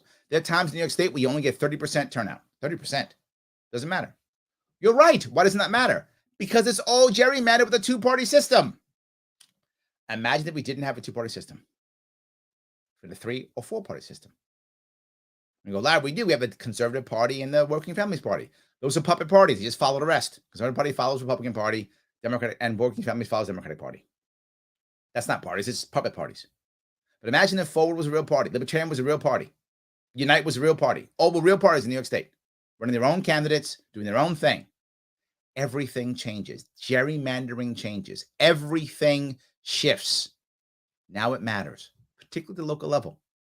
The gerrymandering where every time you run a red guy or a blue guy, that person wins, goes away when it's third party because they don't know where the other one's going to go. The negative campaigning changes. You have to do this. You have to. It is critically important. You have to. Grab a couple of these if I could. Josh says, love your caring enthusiasm. I wish I had more to support you from Ohio. Thank you, my friend. Every little bit you give is good, and I know you share a lot. Thank you. It does matter. Thank you. See if I keep going here. Celsus Maximus. I actually made my way to Libertarians from the Green Party. Oh, I like that.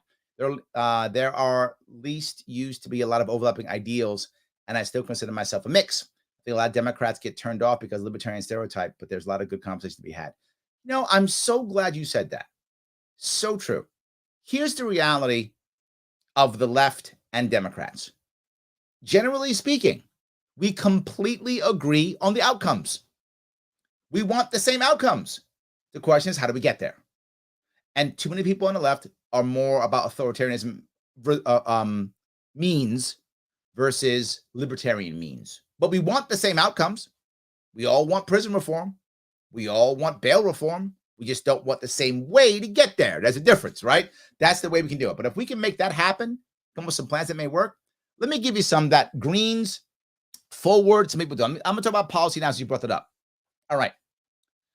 If you listen to most people who are further left in America today, many of them will speak about socialism. You hear it all the time. And what their goal is, hey, look, I think it's important that socialism comes into America. They all believe this, right? Okay. Now, most of us who are my age, some gray hair older, we think socialism, we think Russia, Soviet Union, we think China. That's not where their heads are. Their heads are in, I want workers to own the means of production. That's what most of them want. And the left talks about it often. AOC talks about it. The Squad talks about it. Howie Hawkins talks about it. Green Party talks. They all talk about it. It's great. What do Democrats do to make that happen? Nothing. Why? They're corporatists. Corporatists don't want that at all. They don't want that. So what now happens? Chelsea says now all of a sudden they want to push further. And now they're like, we got to get rid of the corporatists. So I'm not joking. Many people that are far left want to nationalize all the banks. Let's nationalize all the banks so the capitalists can't work and the government controls it all. Clearly, I am not for that. Obviously, I'm not for that. But here's what I will do. Could you imagine? And this is a serious policy.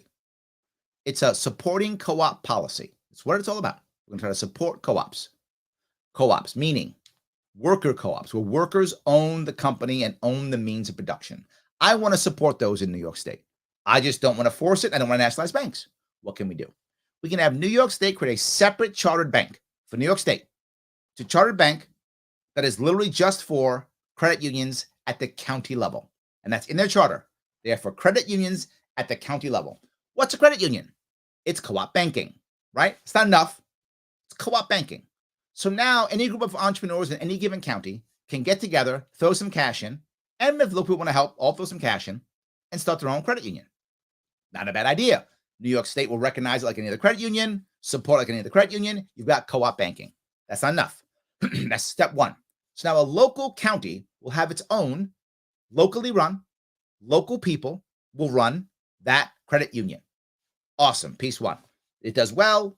They all can see it. They're all running it. Life is good. All good. Second piece.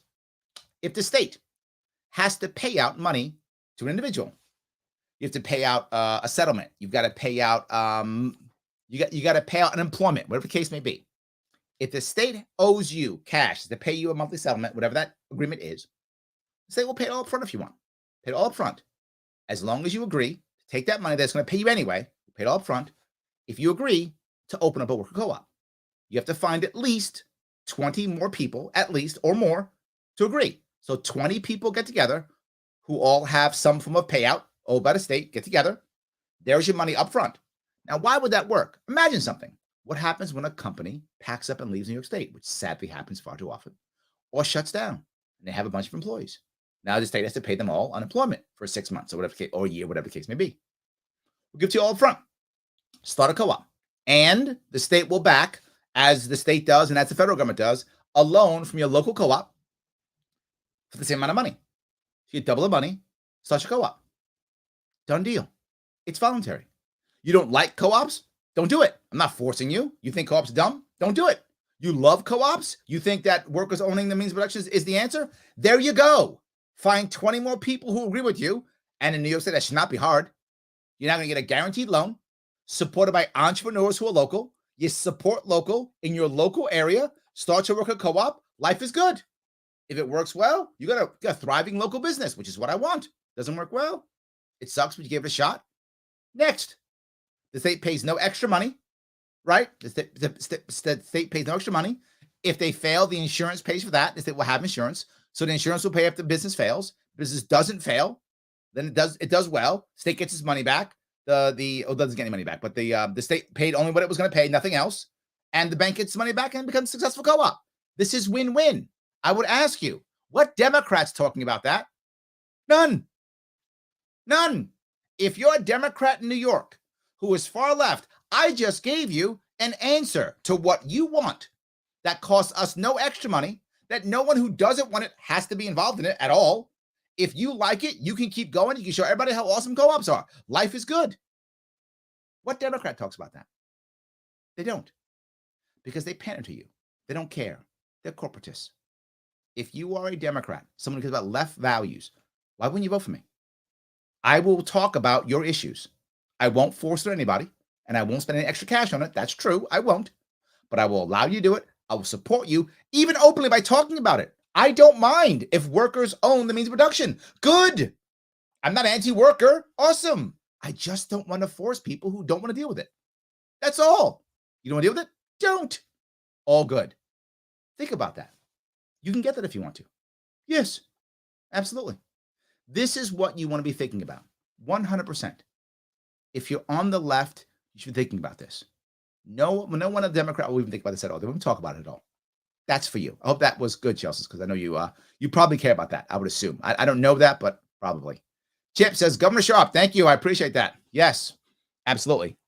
So Chelsea says, if a person needs home health care and no one shows up for a shift, that person that goes without or is placed in adult daycare where a friend of mine contracted COVID. Oh, I didn't even know that. Yeah, that's tough. I like that. Chelsea says, Queter and I are organizing. I love Thomas Queter. Yes, absolutely. Yes, thank you.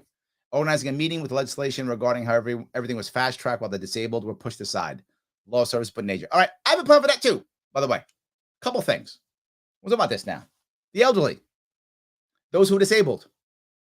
Many people who are disabled or home-ridden, many of them are elderly. Not all, but many are. Some aren't, but many are. How do we fix that? How do we not shove everybody into a home? Now, I'm not against homes. If you think that that's the right place for you or your loved one, please go ahead, of course. But there are a lot of people who don't believe that, who would rather be home. who want to be with their family and friends. Let me give you a couple ideas.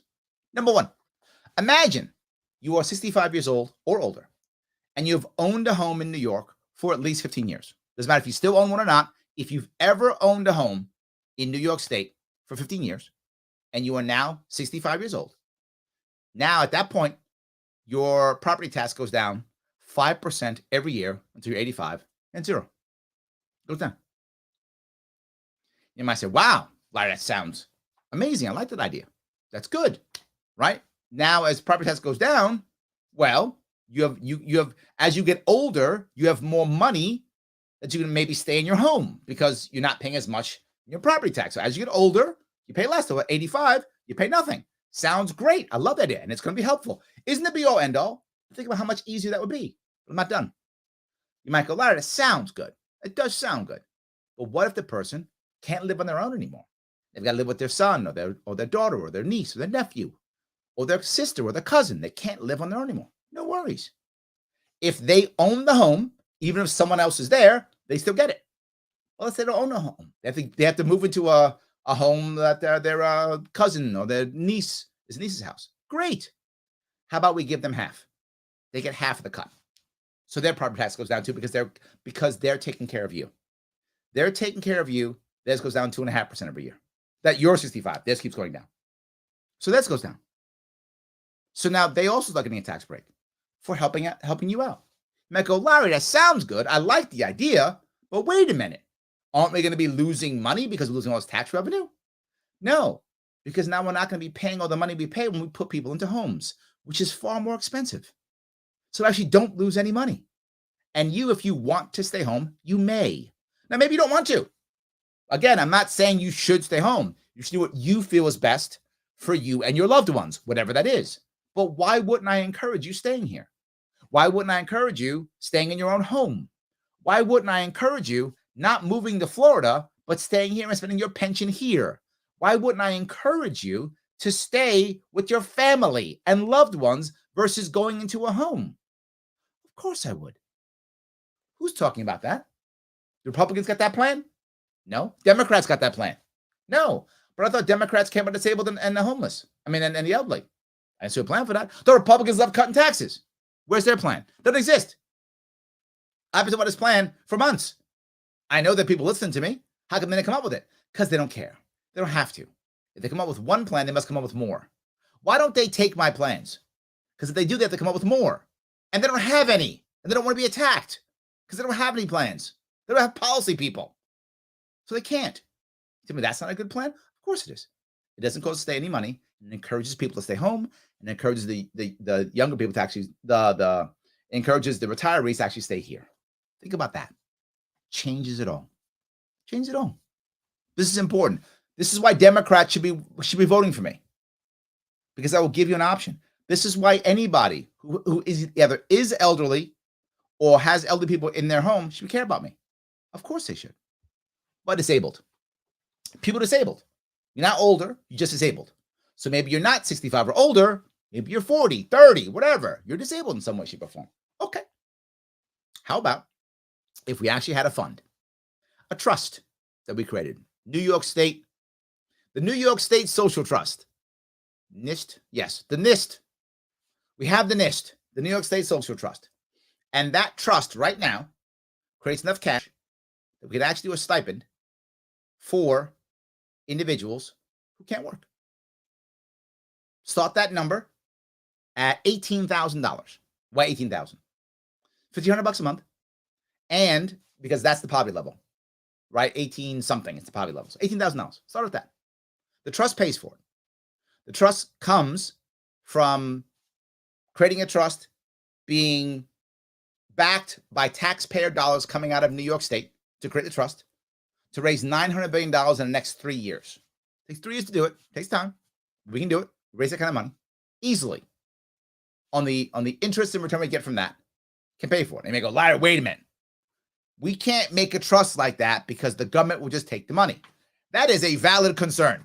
You are right. That would happen. We saw how it happened with the lottery, right? The lottery money is going to go to education. That went away. You're right. That'd be a problem. 100%. But instead, we're going to have a separate company run it. The government doesn't run it. The government does not run it. It's a separate charter, a separate agreement with a separate company, which hires and fires its own people, not selected by the governor, not selected by the state assembly, a separate business model set up exactly that way. That's how they do it, and they must pay for certain things. That's what it does.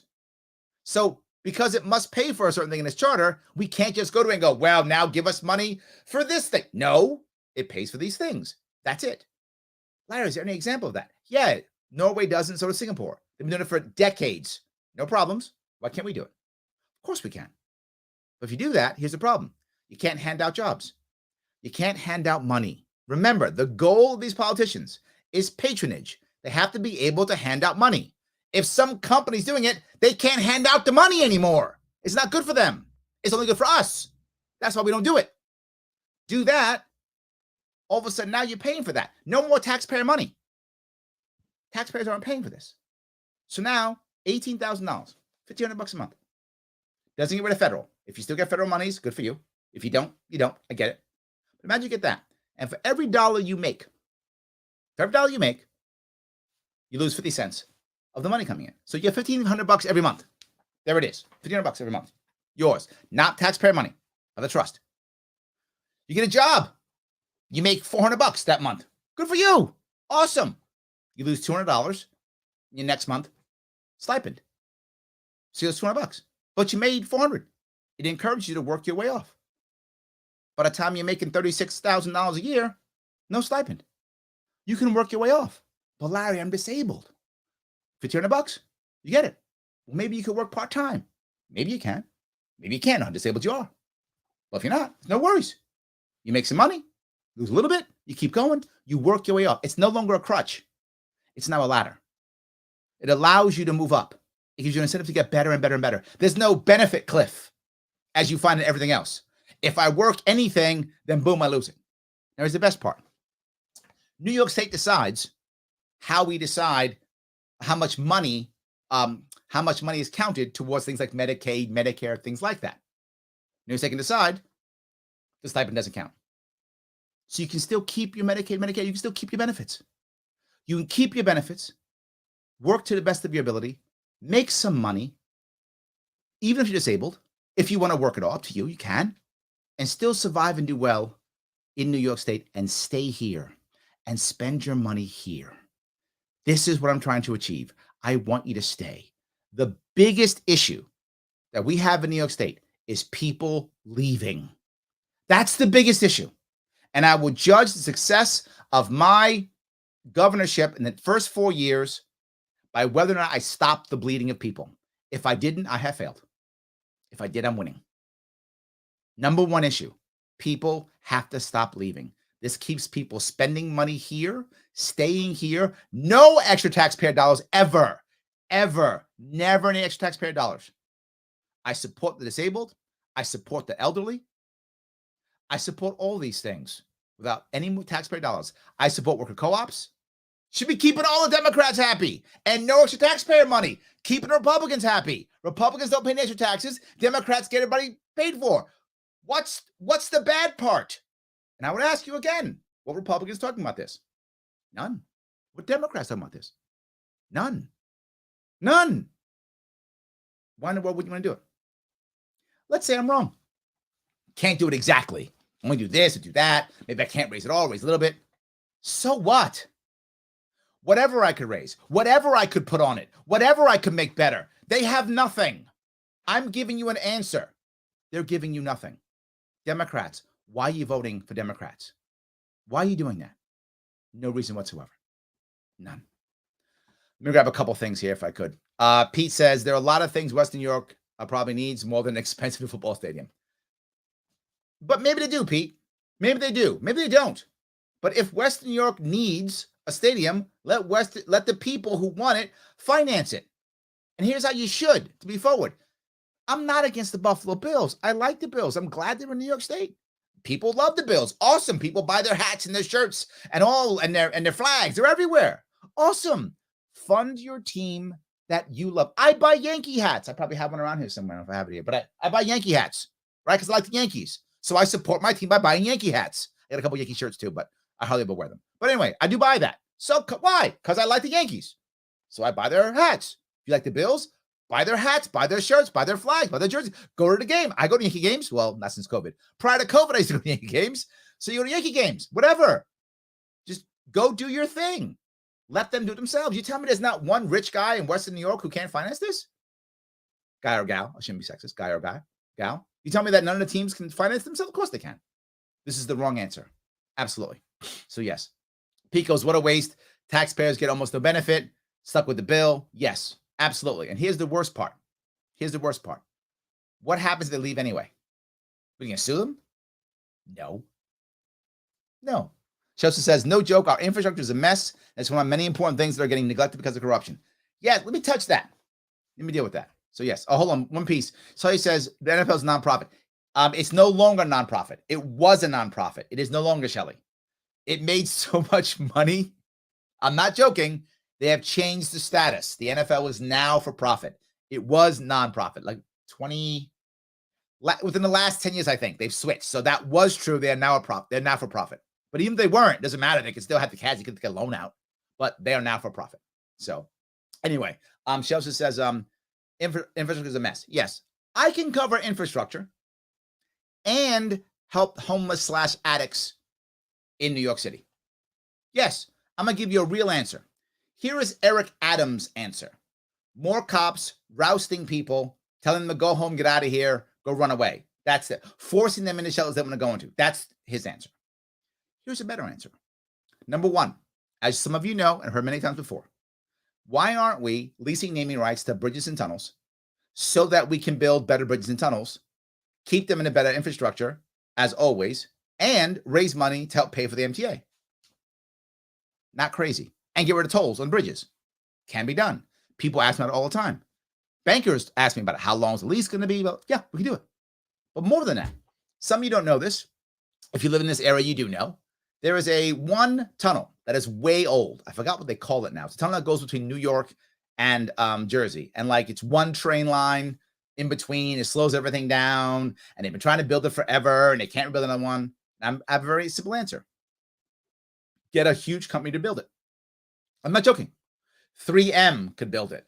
Google could build it. And Amazon could build it. I don't care. You name the company. Exxon could build it. Have them build that tunnel out.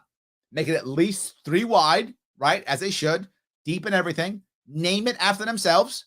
And if they want a special, privileges that they can bring their stuff in at a certain time or whatever, give them the privilege of that. Name it after them. And they get the naming rights for maybe, 20 years, 30 years, whatever. You name, we'll make a deal. We'll do like the Bills that we had to pay the Bills $850 million for them to stay in New York to be Buffalo Bills. They'll pay us whatever. They'll build it. How about that? They'll build it. And here's what I promise you. They will build it for cheaper and faster. How do I know that? The reason why we won't do this, you will say, why won't you do this? Again, because I can't hand out the jobs. Think about this. To build that tunnel, it's several $1 billion. I don't know how many billions, but it's several $1 billion, maybe 10 billion, whatever the number is. Maybe it's $10 billion to build that thing, right? How much money am I giving away now to my contractors, to my unions, to all those things? That's a lot of money to give away. And let's say it's late. It's supposed to take 4 years to build, take 6 years. What happens? Nothing. We just give them my money. Who has to pay? Taxpayers. How do I know that? That's everything. Look at everything New York has built. That's every single time. Not once, every time. It's always late. And when it's late, we as taxpayers pay more because why not? So what's the incentive for the workers and the companies to make it fast? There is none. But what happens when we say 3M, go build it. Exxon, build it. Google, build it. They're not going to put up with that. They're going to sue them. We never sued them. They'll sue them. No, you said it. Yeah, you better do it. We're going to sue you. You're going to court. We'll hammer you. It will get done cheaper and better and faster. Guaranteed. How do we know that? They're already going to like space for cheaper, better, faster than we are. So of course it will work better. Absolutely. And we're out of it. And if it goes long and they screwed up, we're not paying for it. They are. So let it go long or whatever. They're paying for it. We aren't. They'll actually build it. Get knocked out when we have the old one. If we want to, we can refurbish the old one. If we make money, refurbish the old one. We got two tunnels then. Awesome. Meanwhile, they build this one. Can be done. Now we're going back and forth. Whole lot faster. Still not done. When they build it to make sure that freight trains can come into the city. Because the MTA at night should be letting freight trains come into New York City. At night, for those who don't know, in New York City, the trains run at about half speed or less. Half schedule or less. Right? Great. Make every other train a freight train coming in. Wait a minute. Freight train? Yeah. This way, the same amount of trains go in and out. But now everyone's a freight train at night, only at night. What does that mean? Well, that means less trucks in New York City. Less wear and tear on the infrastructure you just talked about, right? Less wear and tear on the infrastructure, less trucks coming into New York City. More trains coming in underground. But Larry, the system isn't ready for that. You're right. So they have to rebuild it. Yes, they can rebuild our entire MTA. Who's going to rebuild it? Same companies. But Larry, these companies have that much money? Yes. Google's ad budget, just marketing budget, $10 billion. Just marketing budget, $10 billion. Think about that. That's just the marketing budget, $10 billion. Yeah. This is marketing for them. Home Depot, FedEx, Amazon, Google, whatever. Done. They can build the whole thing out. Every one of these groups, every one of these stations that we have that now we name after our royalty. We name after Moynihan and Cuomo. I want to vomit. Name it after Google and 3M and I don't know, Procter & Gamble, whatever. I don't care. Name it after them. Now I know the feeling. Republicans like this idea. They do. Not bad. Save some money, whatever. Democrats don't like it as much. They go, Larry, isn't it kind of dystopian to have all these corporate names in this? Number one, corporations are paying for marketing anyway. Let them pay for this.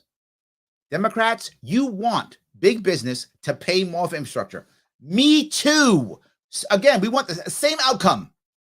Me and Democrats, same outcome.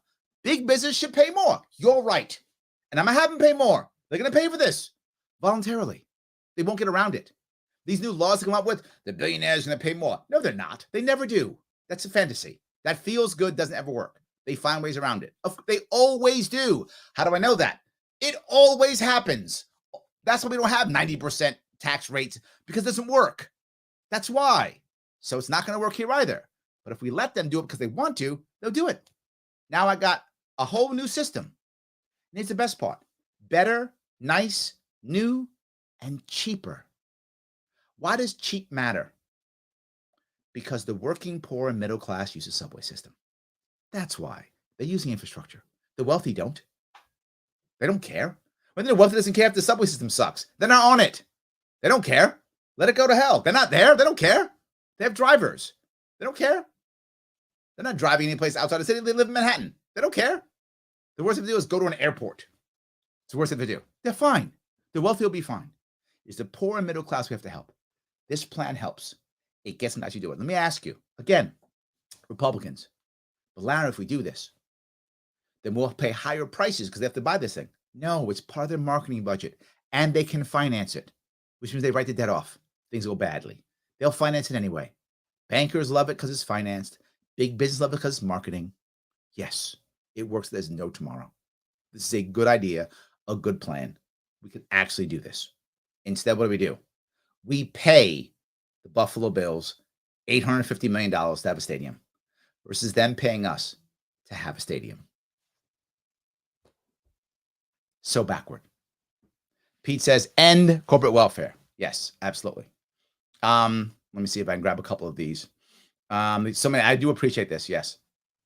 Chad says, you're not wrong. Didn't get a notification, so I missed an hour. Yes, all the time. Yes, we are shadow banned. Absolutely, 100%. Tyler says, question I've had, since you're coalitioning with the Forward Party, which technically isn't a party yet, just a PAC, how will them begin to get work? Are they planning to form by November? I'm unsure, Tyler. I know the Forward Party is considering getting a ballot line. They may or may not. They may become a part of New York State. They may not. I'm actually not sure right now. They are what in New York State, I believe they are a political committee. I don't think they're a PAC. There's a little bit of difference in what type of committee you are. There's different rules, the type of committee you are. I'm actually sure where they are. I don't really know. We don't know yet. We're endorsed, and we're going to try to. My hope is that's what I'll say. My hope is they will go for the line and become a party by November. But I don't know if that's going to happen. That is my hope. So we'll find out as times go on. We will know for sure by May 24th, because that's a cutoff at the end of the petitioning. So we will know by May 24th whether that's going to happen or not. So we got about 2 months and we'll know. So I hope that helps. Yes. All right. Let's see here. Josh says, I'm donating what I can this week. I live in Ohio, but believe in you and change life. Thank you, my friend. I appreciate that. Yes. So Shelly says, would anyone be interested in running a poll? I can't do it alone, but I have contacts with colleges. I love that, guys. Help out Shelly, please. Yes. David says, how much are doorknob hangers? Depends on how many you buy, right? And as a general rule, you can get one pretty cheap, couple of cents, and some are more expensive. So 20 cents to 70 cents. Some will cost a bit more if you want back and front. It depends what you're looking for. But we try to spend the money effectively. The advantage is I have to report every quarter, so you'll see what we spend the money on. So you'll be able to see it. But yes, the door hangers, if we want, we'd like to get obviously thousands of them, right? In my perfect world, we'd get 100,000 of them or more if we could. And that would be the hope. And what happens is people purchase them or we give them out, either one. And then people go around the neighborhood, just put them on. Put them on. Put them on. Yes. We can get volunteers to do it all day long. That's why doorknob hangers are so effective. They're very good at getting the name out, right? So that's why we like them so much. People just go around, put them on. You can talk to them about it if you don't want to. If you want to talk, you can. You don't have to. Door hanger. So it's not a bad idea. So that if we can get like 100,000 of them, if we could, I mean, even if we can get them at 50 cents a pop, that's 50 grand, right? 50 grand. It's a lot of money. So yes, we want as much as we possibly can get. 20 cents a pop, 20 grand. I hope we could.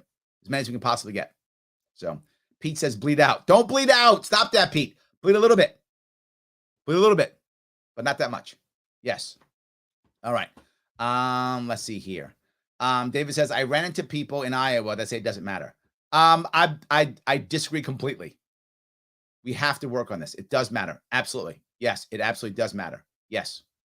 So Benjamin says, I would love to see Cuomo run as a third party. It would split the Democrat vote and give you a better chance. Benjamin, I agree completely. And I was teasing about him running, but man, I hope he does. I'm serious. I hope he does. He runs, I could win this thing like that. It'll split up all the votes. Yes. Remember, New York State is not a majority state. It's a plurality state. Whoever has the most. So if him and Hochul start fighting each other and they get like, whatever, 25% each or whatever, and then the Republican gets 20% and I get 30%, I win at 30%.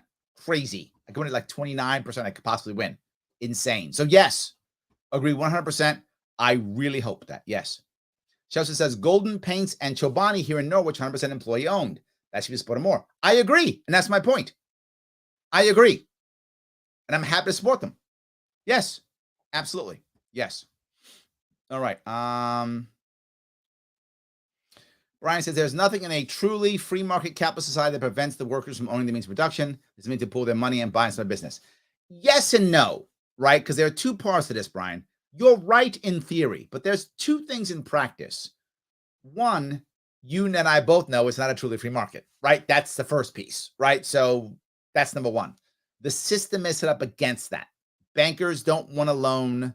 They will fight against it. They will find a reason against it. That's why you have to create financing for it, because the average banker is never going to give that kind of loan. They don't believe it will work.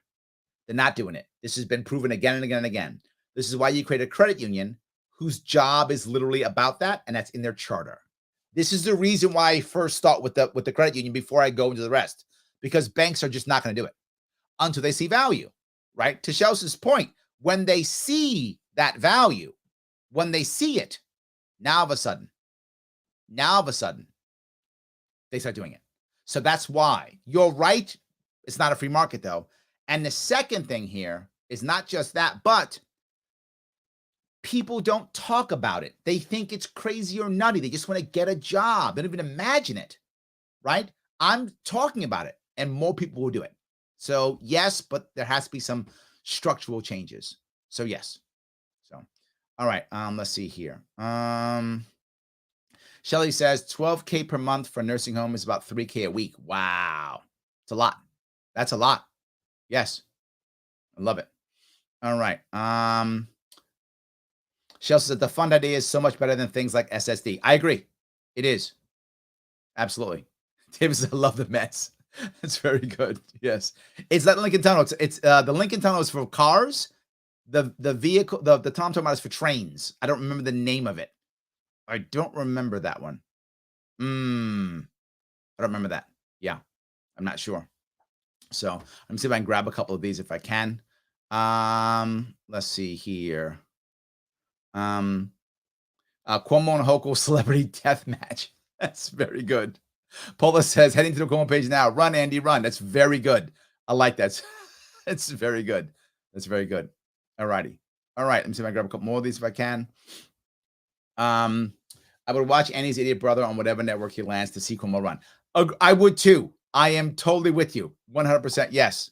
Absolutely. Yes. All right. Let's see here. Pete says, Terry Pagula, owner of the Buffalo Bills and Sabres, is number 188 on Forbes, foreign list with a $5.7 billion net worth. Yes. Absolutely. Absolutely. That's my point. The owners are billionaires. The players are millionaires. So we're giving them $850 million to billionaires and millionaires to make more money.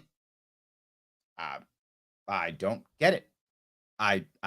Yes, I don't get it. And again, of course, people are upset, as they should, right? As we should care. So anyway, so yes. So I wanted to bring up these ideas and these policies so you know that I'm actually thinking about ways of making things better in this state. I'm giving you actual answers. And when I went back and I looked, as you saw, I showed you already.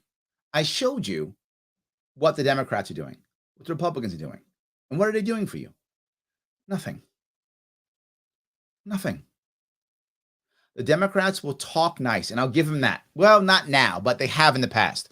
Since the last election, the Democrats' rhetoric has become much more aggressive. But prior to 2020, the Democratic rhetoric was very good. It was all about loving and hugging and equality and everything's nice. And then they got in charge and did none of that. But the rhetoric was nice. I'll give them that.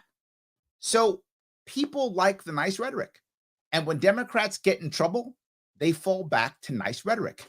And sadly, it works. I wish it didn't, right? But it does work. They fall back to love, and Republicans are evil, and they fall back to that. And sadly, Republicans don't do a good job of the reverse. The Republicans do not do a good job of positive rhetoric. The Republicans' rhetoric is always like Constitution and freedom. That's not good rhetoric, right? It just isn't. And then when they get in charge, they don't do it anyway. And in New York State, they never run anything anyway, so it doesn't even matter. So, and there's the other piece. If you are a Republican in this state, I would ask you again to think to yourself, what the hell are you doing giving them money and giving them a vote? There's no chance of victory. What are you going to say? Larry, neither do you. All right, let me walk down that road if I could. Just for those of you who are saying, why should I give you any money or any time? Why should I volunteer you? Why should I share your stuff around, Larry? Well, first of all, I just gave you 3 or 4 really cool policies. That's one reason. I gave you some really cool policies just now that you can tell your friends about. So that's number one. But past that, I'm pretty good looking, so they can get a good view of a handsome guy. Not too shabby, right? But more importantly, if we do well, and say we don't win, we come in second. Imagine if we beat the Republican. We come in second. If that happens, it changes the state overnight. And if the state changes, the country begins to change too. Why? Because now every third-party person will think, now is my time. Larry came in second, but I could win. And they will think that. And some of them will be right, and some of them will be wrong. But here's what I promise you. They'll say we got a shot. And you will watch the Forward Party guys run, the Green Party guys run, Libertarian guys run.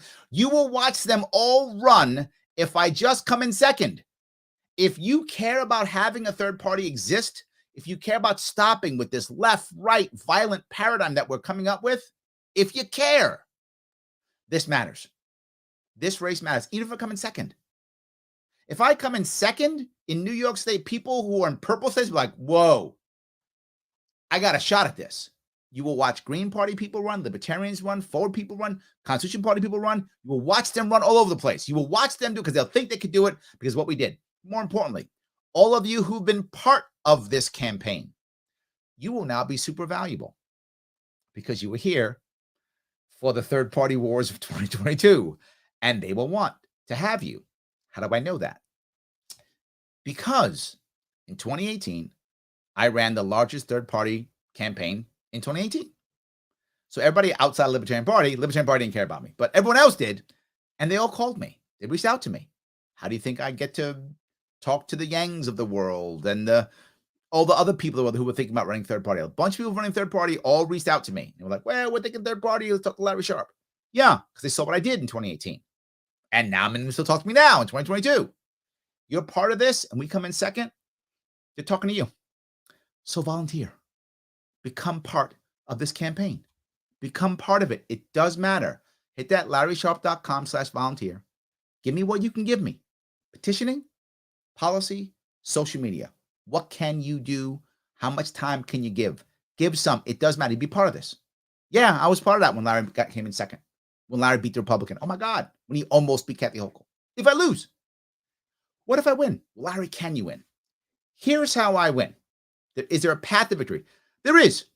The reality of it is this state still likes Kathy Hochul. That's true. I hate that fact. I don't want to believe that fact, but the data is in. Every poll you see shows that. People I talk to still see that. If you live in New York, you know what I'm talking about. And 2 out of every 3 voters hate Republicans. So Republican cannot win. There's a 0. But how can I win? 2 ways. Number 1, well, I hope Cuomo runs. That'd be awesome. Let Cuomo run. So Cuomo runs, splits the Democratic vote. I got a shot, right? The other thing is, if Kathy Hochul makes a big mistake, and I hope she will. She makes a big mistake, does something really bad, forgets something. Those anti-Hochul votes are not going to the Republican. They're coming to me. 35%, and I win. That's my path to victory. This is a winnable race. It's going to be hard, and a lot of it's based upon other people doing things, not based upon me, which sucks. I'm going to run a great race to the best of my ability. I'm going to run hard. I'm going to run to win. Because if lightning strikes, I'm there. I'm building my team out so I can take control and make this thing happen. I'm running that way. So if I do win this thing, it changes the entire nation overnight. New York State becomes libertarian? Are you kidding me? Are you kidding me? We will literally have people in the Senate and people in the Congress who will change parties. Yes, they'll literally change parties. You will watch the Libertarian Party become a real third party across the entire nation. You'll see people who are running, people who will change policy. It'll all happen. They'll be looking at our policies and what the hell did they do right? What did they do wrong? Oh my God, policies to fix things. Let's do that. Let's copy Larry Sharpe's model because that's working. Let's copy that. And again, for those of you just like third parties who aren't crazy libertarians, no worries. Your parties will work also. You'll find the forward party. If I win with the forward party endorsement, Yanks party's popular across the entire country. Guaranteed. Oh my God. Yang will say it was his endorsement that got me over the top. Fine. I'll say he's right. Yes. Win-win. We all win. All because of Yang I won. Fine. All good. We all win. Don't care. Just want to win. Everything changes if we win this thing. Literally, the country changes. You're watching it. We are getting deeper and deeper in this battle to where we split each other apart. Sooner or later, we're going to politicize the wrong thing because we politicize everything. And at one point, we're going to politicize the wrong thing, and it's going to go too far. And Will Smith's going to slap Chris Rock, and it's going to go too far. You know what I'm talking about? Already happening. When that happens in our political party, we don't talk to each other anymore. It is going to end horribly. I don't want it to end horribly. The way we do that, the way we fix that is by having a third party that can communicate with both. This matters tremendously. I come in first and win this thing, crazy. I come in second, still great. Still great. I come in third, still impacts everything because people will hear me. I'll be on TV again. Be back out on doing all the cool stuff again. And I'll be covering the state again so that local people can win. You remember this if you were watching me in 2018. I get ballot access for the Libertarian Party. I crossed the state all over again. We had 107 victories at the local level, which is actually more important. Local is always more important. We had 107 victories at the local level. 107. Imagine if we got that plus Forward plus Unite. Imagine we have all 3 of those. A bunch of local people now winning in local third parties. Now things change. this becomes a real multi-party democracy like we were supposed to be.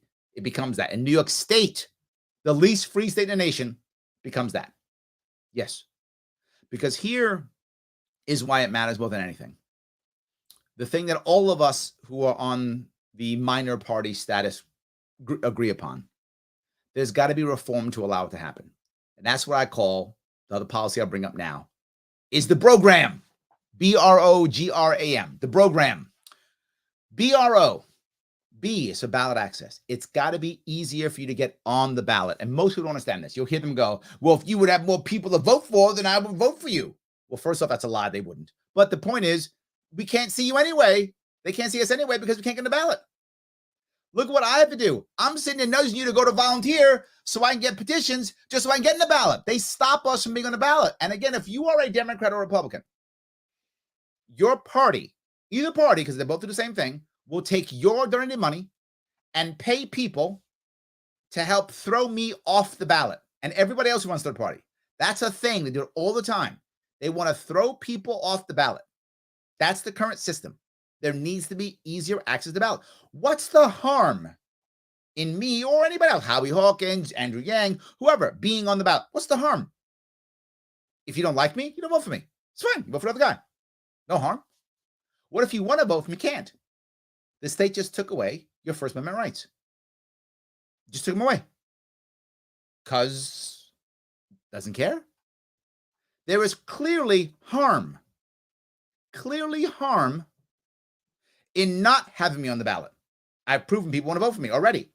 There is no harm in me being on the ballot. Yet again and again, they throw us at the ballot. So B, easier ballot access across the country. It must be easier to get on the ballot. The idea that this hard to get on the ballot is something we just made up because of parties. It's not in our Constitution. It's not in our history. That's just party hacks, elites trying to keep us off the ballot. Number 2, that was the B. R, ranked choice voting.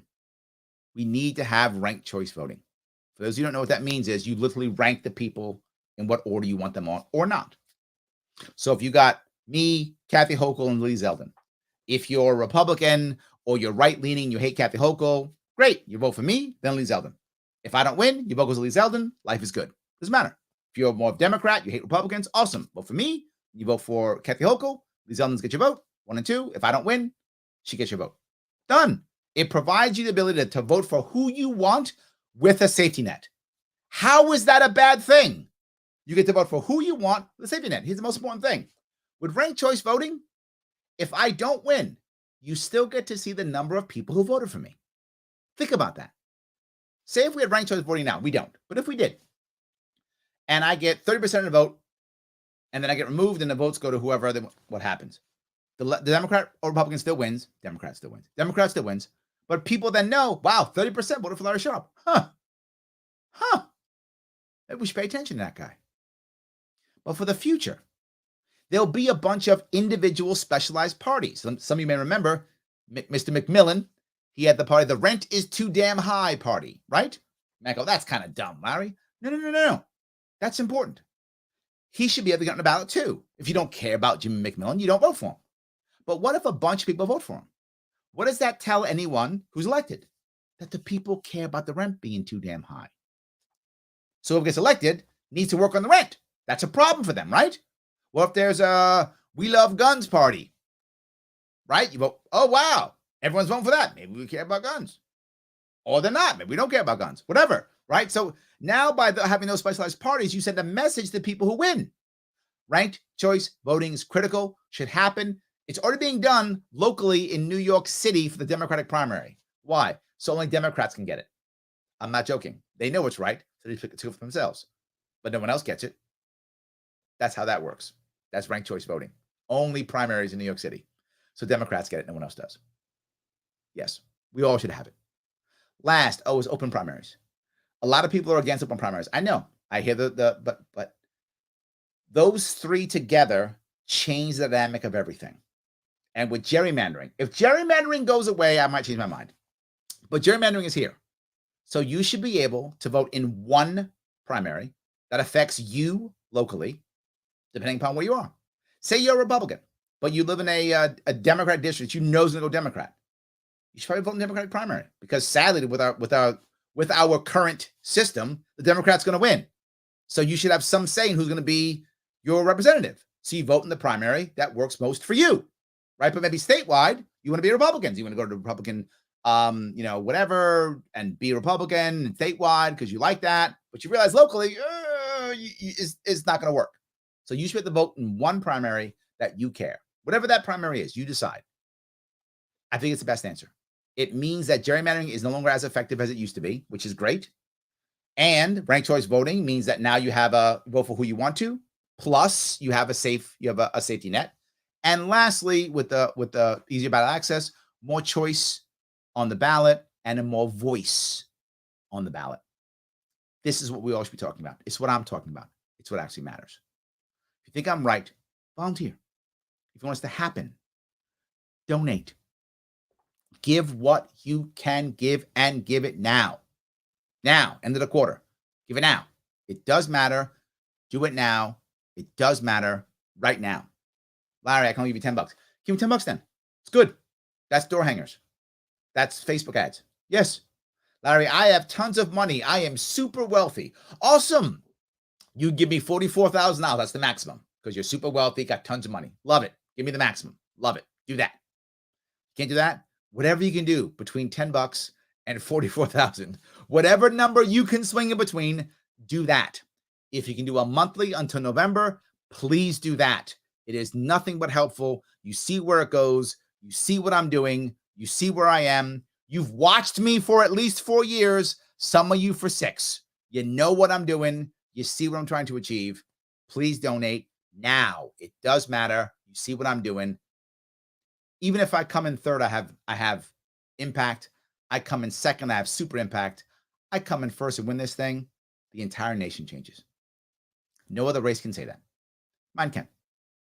No other race can say that. I say with no hyperbole. I win, the entire nation changes overnight. There is no other race that can say that. Only this one. The whole nation changes overnight if I win. If I come in second, the whole nation changes also, but not as quickly. You might say, well, Larry, do you think you're the guy who's going to change the world? I don't. I wish. It'd be amazing if I could, I would do it. Do I think I can be the guy who sets it up for the guy to change it or the gal to change it? Yeah. I do believe that. I can be the guy who sets the groundwork. Yes. I think I'm doing it now. I think you see me doing it right now. Yes. Could it be me? Maybe. Look, I'm ready if it's me. I'm ready. But I'm also realistic. Odds are I make massive impact. Someone else takes the ball from me, knocks it out of the park. I'm okay with that. Someone asked me many years ago, I was in Jersey and a youngster said, hey, Larry, what movie archetype are you? And I said, I'm Obi-Wan Kenobi. I'm the guy who fights, dies fighting Darth Vader, but sets it up for the rebels to win. I don't mind that. I'm happy. I told you in 2018, I will break a hole. You guys got to follow me through. And I broke a hole. I took the slings and arrows and I broke a hole. And people walked through. 107 people followed me through. And then the state did a counterattack and closed the hole. Well, this time, we have to open a hole so big they can't close it. I need a whole lot of you to follow me through. I will do it again. I did it last time. I'll do it again. I had to go back and get the garrison at the front line for a little bit. Now I'm back on the front line. I will break a hole again. More of you have to follow me through. I'm going to break a bigger hole. I need more help to break a bigger hole and more of you to follow me through. And we can change this state without question. We can. 100%. Let me grab some of these if I can. You guys give me some good comments. I do appreciate it. All right. Let's see here. Sam says there used to be a No Mo Cuomo bumper sticker that I need to dig out of storage and left my car. That's good. I love that. That is good. Chelsea says Democrat rhetoric has become so nasty. It takes me back sometimes hearing out of my friends' mouths. I agree. Yes, I do. If you go back several years, Democratic rhetoric was nice. It was very polite and flowery. It was all like, love and we're all getting ponies. I mean, it was nice. Now, you're right. Not true anymore. Once they got in power, everything changed. Yes. So, Joe says Florida snowbird poll gives Larry a very good shot. I appreciate that. Yes, very good. David says Democrats, Republicans have already politicized too many things. Yes, yes, and yes. 100%. Yes. Joe says Florida government's about to ban local RCV. Of course, because that gets rid of all third parties. Yes, it hampers us 100%. Yes, that absolutely is true 100%. Let's see here. Brian says the duopolies most often use excuse to limit ballot access is that with too many candidates, the votes will be confused. Yes, the argument shows the contempt they have for the citizenry. Brian, nicely said. That's absolutely true. Yes. Wow. I like that. But yes, but true. 100%. Let's see here. Keith says, so when are the live fundraising events with Larry happening? Soon. I have to get out. I'm prepping everything for the 5 weeks of petitioning. I didn't realize how difficult it was going to be until we really put the plan together. It's a multiple page plan and it's a 6-figure cost on the plan to make it work. It's going to be hard. And as I saw it, I had to regroup completely. So we're regrouping to make it happen. They really went out of the way to make it hard. I can't see how anybody other than someone like me who's run before, who has a following. I mean, oh my God. Yes, absolutely. So Sam says, Larry will always be number one to me. Oh, thank you, Sam. Literally no better living libertarian out there. Oh man, thank you so much. I do appreciate that. Thank you. Yes. So Eric says, let me know if the New York Times calls for an interview. I'm pushing LS on social media. Eric, thank you. Oh, yes, guys, let me bring up Eric. Perfect. Perfect. For you guys to be my social media team, one of the most important things you can do, one of the biggest things you can do is what Eric's talking about. When you see, articles from the New York Times, articles by, this guy or that guy, whatever it is, when you see it, put my name there. Literally just LarrySharpe.com. Hey, interview Larry Sharpe. Do you know about Larry Sharpe? Name recognition, critical for me. Critical. I'm sure many of you, watch, you watch live YouTube, watch Twitch live, watch Twitter live, whatever. And you can put a comment in. Put that comment in. Hey, have you guys heard Larry Sharpe? Please do it. It matters tremendously. Maybe you're reading an article on online, New York Times or your local paper, whatever. Hey, have you guys interviewed Larry Sharpe yet? I cannot tell you how valuable that is. Eric, that's perfect. Thank you, brother. I really appreciate that. That part is so valuable because the more that people see it, the more they go, oh, that guy, huh? That guy, huh? Okay. Maybe he's real. Maybe he's the real deal. It does matter. Please make sure you do that. Thank you, Eric. That's so good. Joe says collecting petitions is very time consuming. It is. And it's across the state.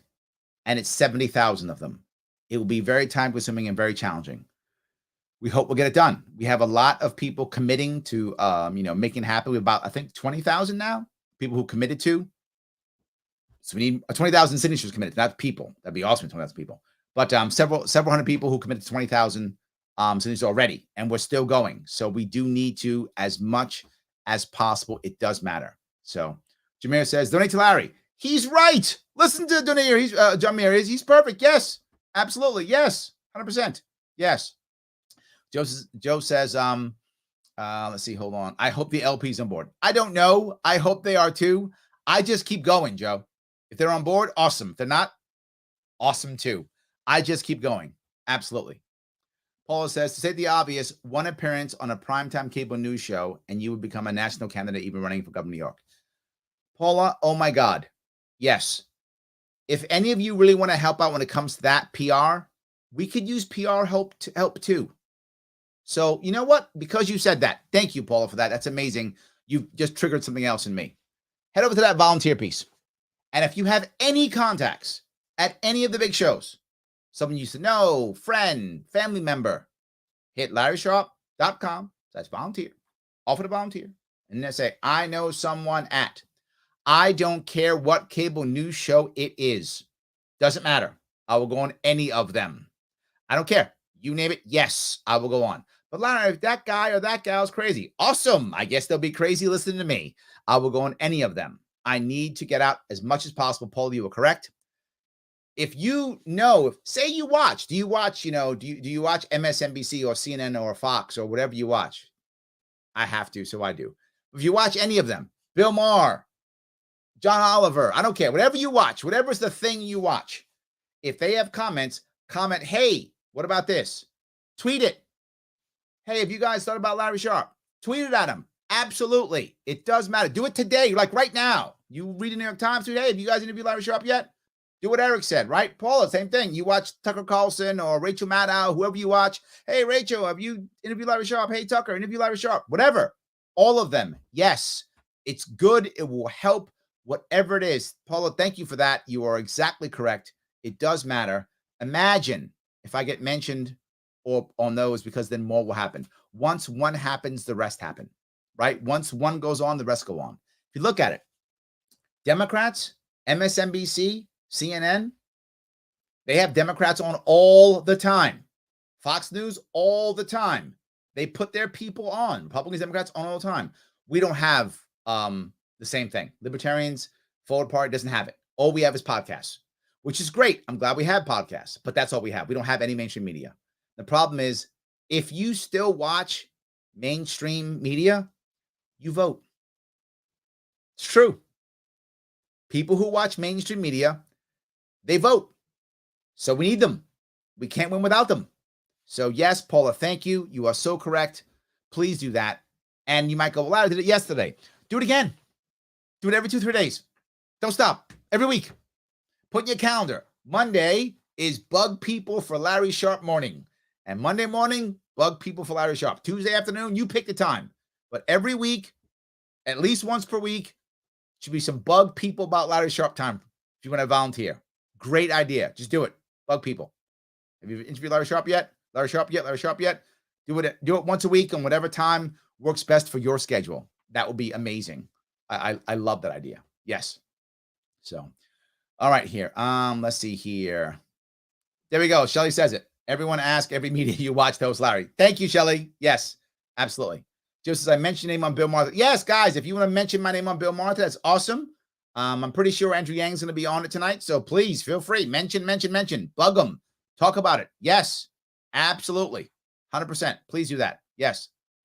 Brian says, start writing letters to the editor. Oh, my God. Yes. Guys, you guys are brilliant. Brian, yes. Letters to the editor promoting Larry and asking the editors to interview him. Yes, yes, and yes. You would be surprised. Brian has hit something very important. When people in the media get letters, it blows them away. Really, it blows them away. Letters really matter. Brian's 100% correct. Like, most people don't do that. So you get a letter, what they assume is, you wrote a letter? Okay, you care. You took the time out of your day to write a letter. You care. So that letter really does matter. He's 100% right.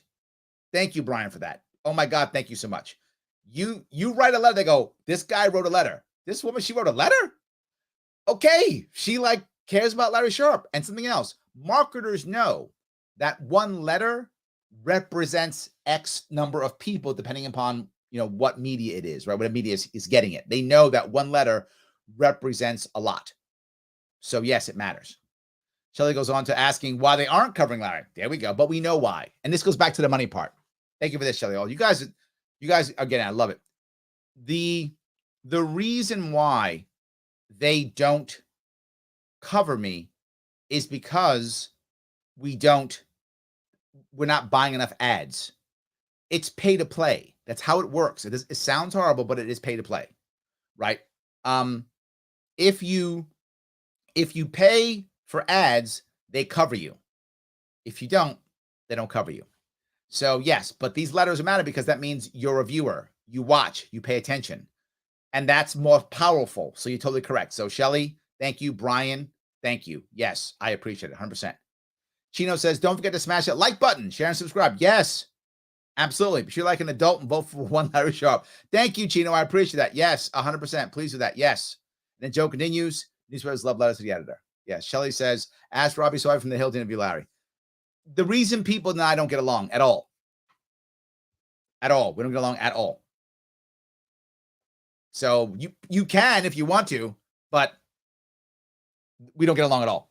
The reason people and I do not get along. We can discuss that another time. But no, we do not get along at all. I'm not a fan. Sorry. Pete says, Bill Maher Twitter is popping with Larry Sharpe request. Oh, thank you, my friend. Let's not stop. I love that idea. That is awesome. That is amazing. I appreciate that. We need to keep that going. So yes. So that's why I bug you also to donate. I bug you to donate because if I start doing what I need to do coming up here is come up with a plan that will do something like this as an example. We'll drop $10,000 or $20,000 in an area that will be light newspaper and radio ads in a given area. When that happens, right? When that happens, then the people around there will hear of me and start interviewing me to match the ads. So that's how that works. So yes. Shelly says, small town papers come out bi-weekly are cheap place to advertise. Yeah, thank you. Yes. Shelly, perfect. Yes. And sometimes local newspapers like me because if I promote their stuff, they actually get more, hits and more eyeballs because of what I'm promoting. Because often when it comes to online, I'm actually bigger than they are online. Small newspapers. So they love it. So they're happy to do it. So because they get more eyeballs, they can sell more ads, people buy more stuff. So yes, so that's a great idea. Small town papers are brilliant. Everybody wins. If you read a small town paper, you vote. So I get access to the voters that I need, and they get access to my social media presence. This is absolutely a win-win, 100%. So Shelly, yes, it's a great idea. I love it, 100%. Mule says, are Reason and Hill associated? No, but Robbie works for Reason. So that's why that's there. It's not the Hill. The Hill is the Hill, right? But Reason, Robbie runs for works for Reason. That's the issue. So yes, that's what I mean. So yes. All right. Yeah, there we go. Shelly says no Reason Libertarian. The Hill has a D, an R, and an L. Robbie Suave. If you want someone to interview me, ask Kim Iverson. She might. Kim Iverson might interview me. So why don't you ask her? I don't think Robbie would. So ask Kim Iverson. She's on the Hill. She might do it. Maybe she will. So yes. And yeah. Bug her on Twitter to see if she'll interview me. And she has her own show too. So she might do it on her own show. She might do it on that. Ask her. Maybe she'll do it. That's probably a better bet than that. Yes. So, all right. Paul says, need to comment soon. Musk's page for Larry FY. I like that. Very good. Yes. All right. Let's see here.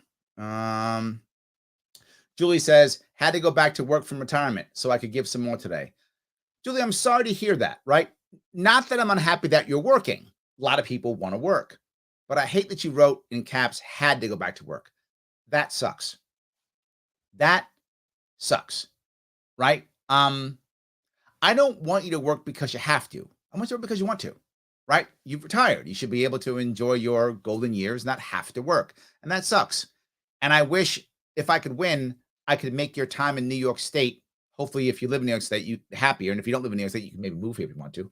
Make it to where you could not have to go back to work, right? Imagine if you were getting that property tax discount. If you were, able to have people help you out better, you were able to, get some benefit from the state that you'd want to stay. I wish you could. I want people to retire in New York State. It's a beautiful state where you can see lots of cool things. If you have family here, stay with your family. I'd like people to stay together and stay here and spend your pension here. Spend your retirement Social Security here. You're going to spend it somewhere. I'd rather you spend that money in some local businesses here, those pieces here. Yeah, I wish. And let me go back to what I talked about earlier, because Julie then brings up right afterwards. She said, can't afford the heat, electric on top of the bills. Yeah, property tax. Whoa. Let me grab all of those. I'm going to give you some more policy. I'm going to tell you something that people aren't going to hear. They aren't, because no one's talking about it except me. Number one, that fund I talked about, raising $900 billion. The goal of raising that money is so we can pay for many things. The first one, of course, being what I talked about, right? The stipend to help people. But the second one, believe it or not, is education. Why does that matter? If we pay education directly from Albany, and we pay $18,000 or so to each district for each kid they have, the money follows the kid by default. That's what I want. Better school districts, better kids, little competition, not bad. No strings, none. So you do what you got to do. Local school districts have more power, more control. On top of that, well, that money goes there, $4,000 credit if you want to do homeschooling or if you want to go to private school. So now private schools get a supplement. Homeschooling, supplement. Now kids get educated the way they want to get educated. That's the goal. If kids can get educated the way their parents want to educate them, things change. Mandates don't matter anymore. None of that stuff matters. All of a sudden now, it changes how that happens. But why do you care, Julie? Here's why. If the state's doing that, providing better education for those people around and paying directly from New York State, what's the need for school tax? There is none. Once you end school tax in New York State, that happens probably in the second year. First year stipend, second year school tax goes away. When school tax goes away, you've just cut your property tax in half. And for most people in New York State, some people a bit more, some people a bit less, depending on where you are in the state, but it's around half. If property tax is cut in half, oh my God, you could actually make things happen. You could stay here. Now, property tax cut in half. Plus, you add on top of it what I just talked about earlier, 65 years old or older, as long as you've owned a piece of property in New York State for 15 years or more, your property tax goes down 5% every year. So it's half off the bat, gone, and then 5%. Oh my God, by the time you're 85, you're paying nothing. By the time you're 75, you're paying almost nothing. It just begins to go down. You can survive and live here and spend your money not on property tax, but on your family and friends and yourself. I would love you spending all of your money on your family and friends and yourself here in New York State. That's what I would like. So to make that happen, I have to build an environment so you'll do that. I would like you to do that. That would be awesome. You'd be happier. I'd be happier. We'd all be happy if you could sit here and spend your retirement on your family, your friends, and you. That would be great. So that could actually begin to work. We could do that. So now that goes away. You have a chance of staying here, but also rent stabilize. The youth could actually stay here too. So if you've got any nieces, nephews, sons, daughters, if you've got anyone like that, they could stay. They won't have to move away. They could stay here and actually work here. Wouldn't that be nice? We could do that. Not a bad deal. So yes, but on top of that, electric and heat, it's a problem. Imagine if we built 3 nuclear power plants in North Country, New York State. 3. Yes, I'm not joking. Now, Larry, it took forever for us to build it. We're not going to build it. We're going to lease the land out for someone else to build it. So it'll actually get built and fast. Yes, and the state will protect them from the federal government, which will try to stop them. So the federal government won't be getting in our way because the state government will stop it. The state's government will be the job will be to get it built, so we can get them actually built. Hopefully in the first 4 years, I hope, but at least in the first 6, hopefully in the first 4. Why does that matter so much? You have three nuclear power plants in North Country. Think of all the amazing technical jobs you just sent to North Country. North Country could use those jobs desperately. Too many people work for the government. Excuse me, I'm not against government jobs. Whatever job you have that pays your bills is a great job. Good for you. Not against government jobs. I'm against an environment to where the only good job is a government job. That's a problem. Let it be government jobs and private sector jobs. So we'd have 3 good jobs and a bunch of jobs that need support. Restaurants and hotels and all that stuff. Cleaning agencies, all these jobs. So we'll go, that's number 1. Number 2, 3 nuclear power plants. We could stop buying energy. New York State has to buy energy. How stupid is that? Don't have to buy energy anymore. Costs come down. Not just that, we can sell energy from one of them, which means that goes back into our fund I was talking about, which keeps funding things, because the next goal of funding everything is now funding Medicaid, Medicare. So the counties don't have to pay that. And we can support direct care facilities and direct care medication. Wouldn't that be better? That's the next step. And the last part is, if we have a nuclear power plant, or 3 of them, now we can do blockchain mining, and it's green. We can support blockchain mining, Bitcoin, all that stuff here in New York State. More good jobs coming back to New York State. More coming to New York State. So yeah, I want to cover all those things, Julie. And I would ask you again, what Democrat or Republican is talking about this? None. They're busy fighting culture wars or whatever they're doing. I'm giving you actual answers to try to actually fix things. If you disagree, awesome. Let's have a conversation. Let's fix it. Hope that helped. So yes. All right, here. Shelly says, I love the out-of-state donors because they know how to change in New York will bring more freedoms in it. Yes, if you're out of state, you can still give. Please give, guys. It does matter. It does matter. Please, every bit counts. Hit over there, volunteer if you can. If you can't volunteer, no worries, donate. LarrySharpe.com/donate. Give whatever you can give. It does matter. I'm asking for 3 figures, 4 figures if you got it. If you got it. 4 figures if you got it. I hope you do. I hope you're all super wealthy and give me 4 figures. It'd be amazing. Give me $1,000, $2,000. Give me $5,000 if you got it. I hope you do. If you don't, no worries. $5 is fine. $20 is fine. Whatever you can give, it does matter. All of these little pieces, they absolutely do matter. So yes. Mule says, I would love to interview with Kim. I think that'd be great. I hope she does say yes. Mule says, would it be worthwhile to Destiny again? Yeah, maybe. I'll reach out to him. I'll see if he cares. He just got banned from something, but yeah, have a conversation with him. I think it's good to always do it, right? The issue with people like Destiny is most of their audience is not in New York State. So that's one issue. And most of them aren't going to donate. But it's nice to get more stuff, and I'm happy to talk to them. So yeah, happy to do it. I did it last time. I still will do it again. 100%. Yes.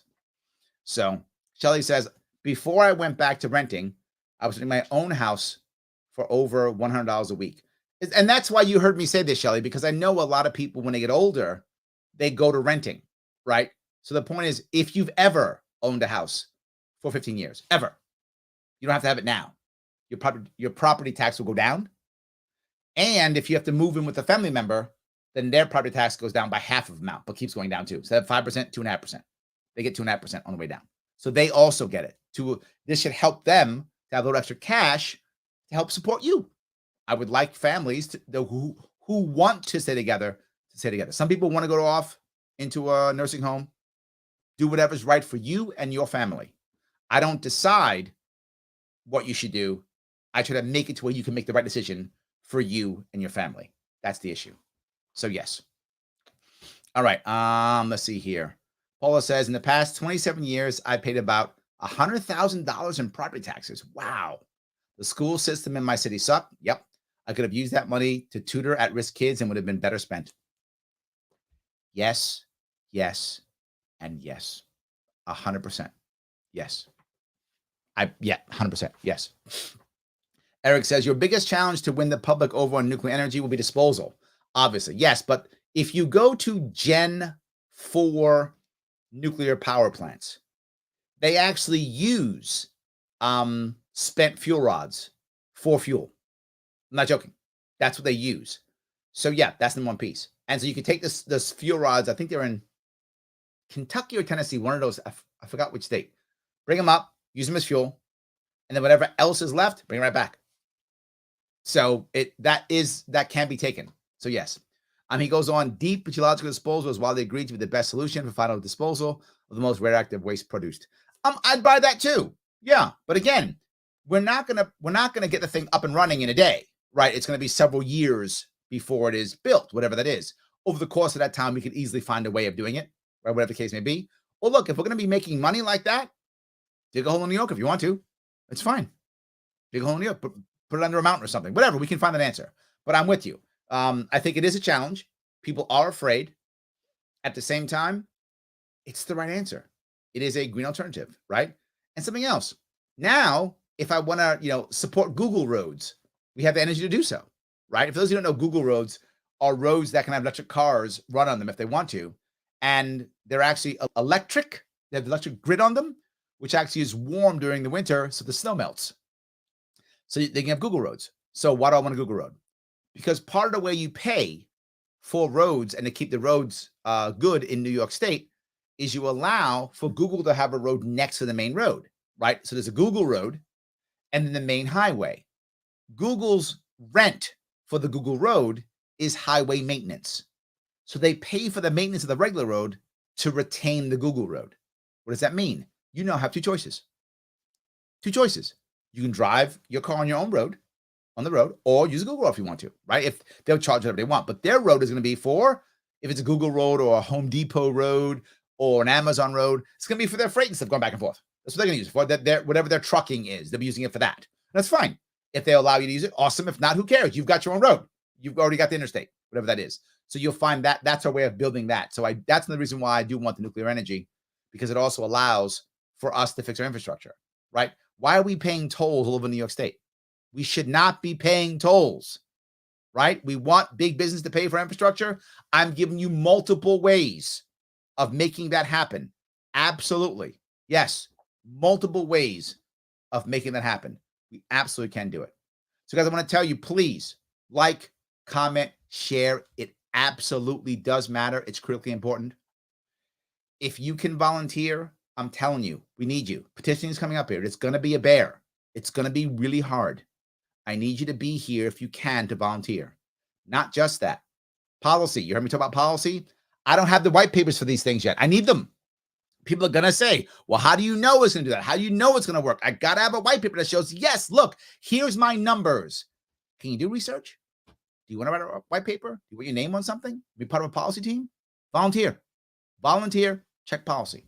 So I don't care about policy. I don't care about policy. But man, I love social media. Awesome. Say you want to be part of my social media team. My social media Sharpe SEAL team. You're going to go out there and put everything out there and get out there and make things happen. We need it. We need it. That's important if we can do that, if at all possible. Or you can do any of that, no worries. Help me petitioning. Time is coming up here, the 19th of this month, 3 weeks from now. Going to be out there rocking and rolling. Need your help. If you can come to New York State, awesome. If you live in New York State, awesome. If you can give me a half a day, good enough. If you can take off from work for 4 weeks, do that. I'll take every day I can get of you. I need you out there getting signatures. I need 70,000 signatures. I need 45, but 70,000 at least. That's 2,000 per day average. That's a lot. It's a monster. Help. Larry, I love you, but I can't do any of that. Okay, then give me some money. I'm not joking. It does matter. Do it. It's an investment. You see me here every week. You see me doing it, right? You can see it. I'm doing it.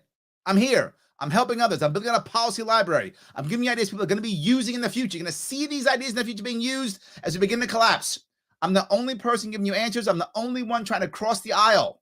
I'm the only one building a coalition, trying to get unite. Already got forward. Already done. Building out coalitions that you never thought we could build out. I said I would do it. I'm doing it. I said I would help. I'm doing it. I said I build policy out. I'm doing it. Need you to get behind me too. I'm prepared yet again to be back in the front line and to break a hole again. I did it last time, and many of you followed me through. Thank you. Then the state counterattacked and closed the hole up. I'm going back in. I'll break the hole again. More of you have to go through. I need more help to do it. Donating is the way it works. Sadly, it's all about money. I wish it wasn't, but it is. So let's do it. It does matter. Absolutely. Absolutely. So John says, buy a soon-to-be decommissioned government ship that have milk. I don't know what the milk part means, but park them in the city and start a college where they stay on the ship. That's not a bad idea. I like that. It's not bad. Yeah. Jennifer says, a lot of Larry shout-outs on Twitter real time with Bill Maher. Show ads for tonight. Oh, please. Yes, please, guys. A lot of that. Please. Absolutely. 100%. Yes. Shell says, our taxes are supposed to go towards public roads. There should be no charge to use them. Yes, absolutely. Yes, absolutely. Joe says, I appreciate what you're doing, Larry. Thank you. I appreciate what you guys are doing too. Guys, I want to say thank you so much for this evening. Please support me any way you can. Liking, commenting, sharing always works. If you can volunteer, volunteer. If you can donate, donate. It's really important. I'm going to get back into action again. I've got a bunch of stuff I got to do this weekend. I'm going to be on a bunch of shows and such this weekend and again next week. And in 2 or 3 weeks, we start petitioning. Please give. Thank you guys so much. Have a great night.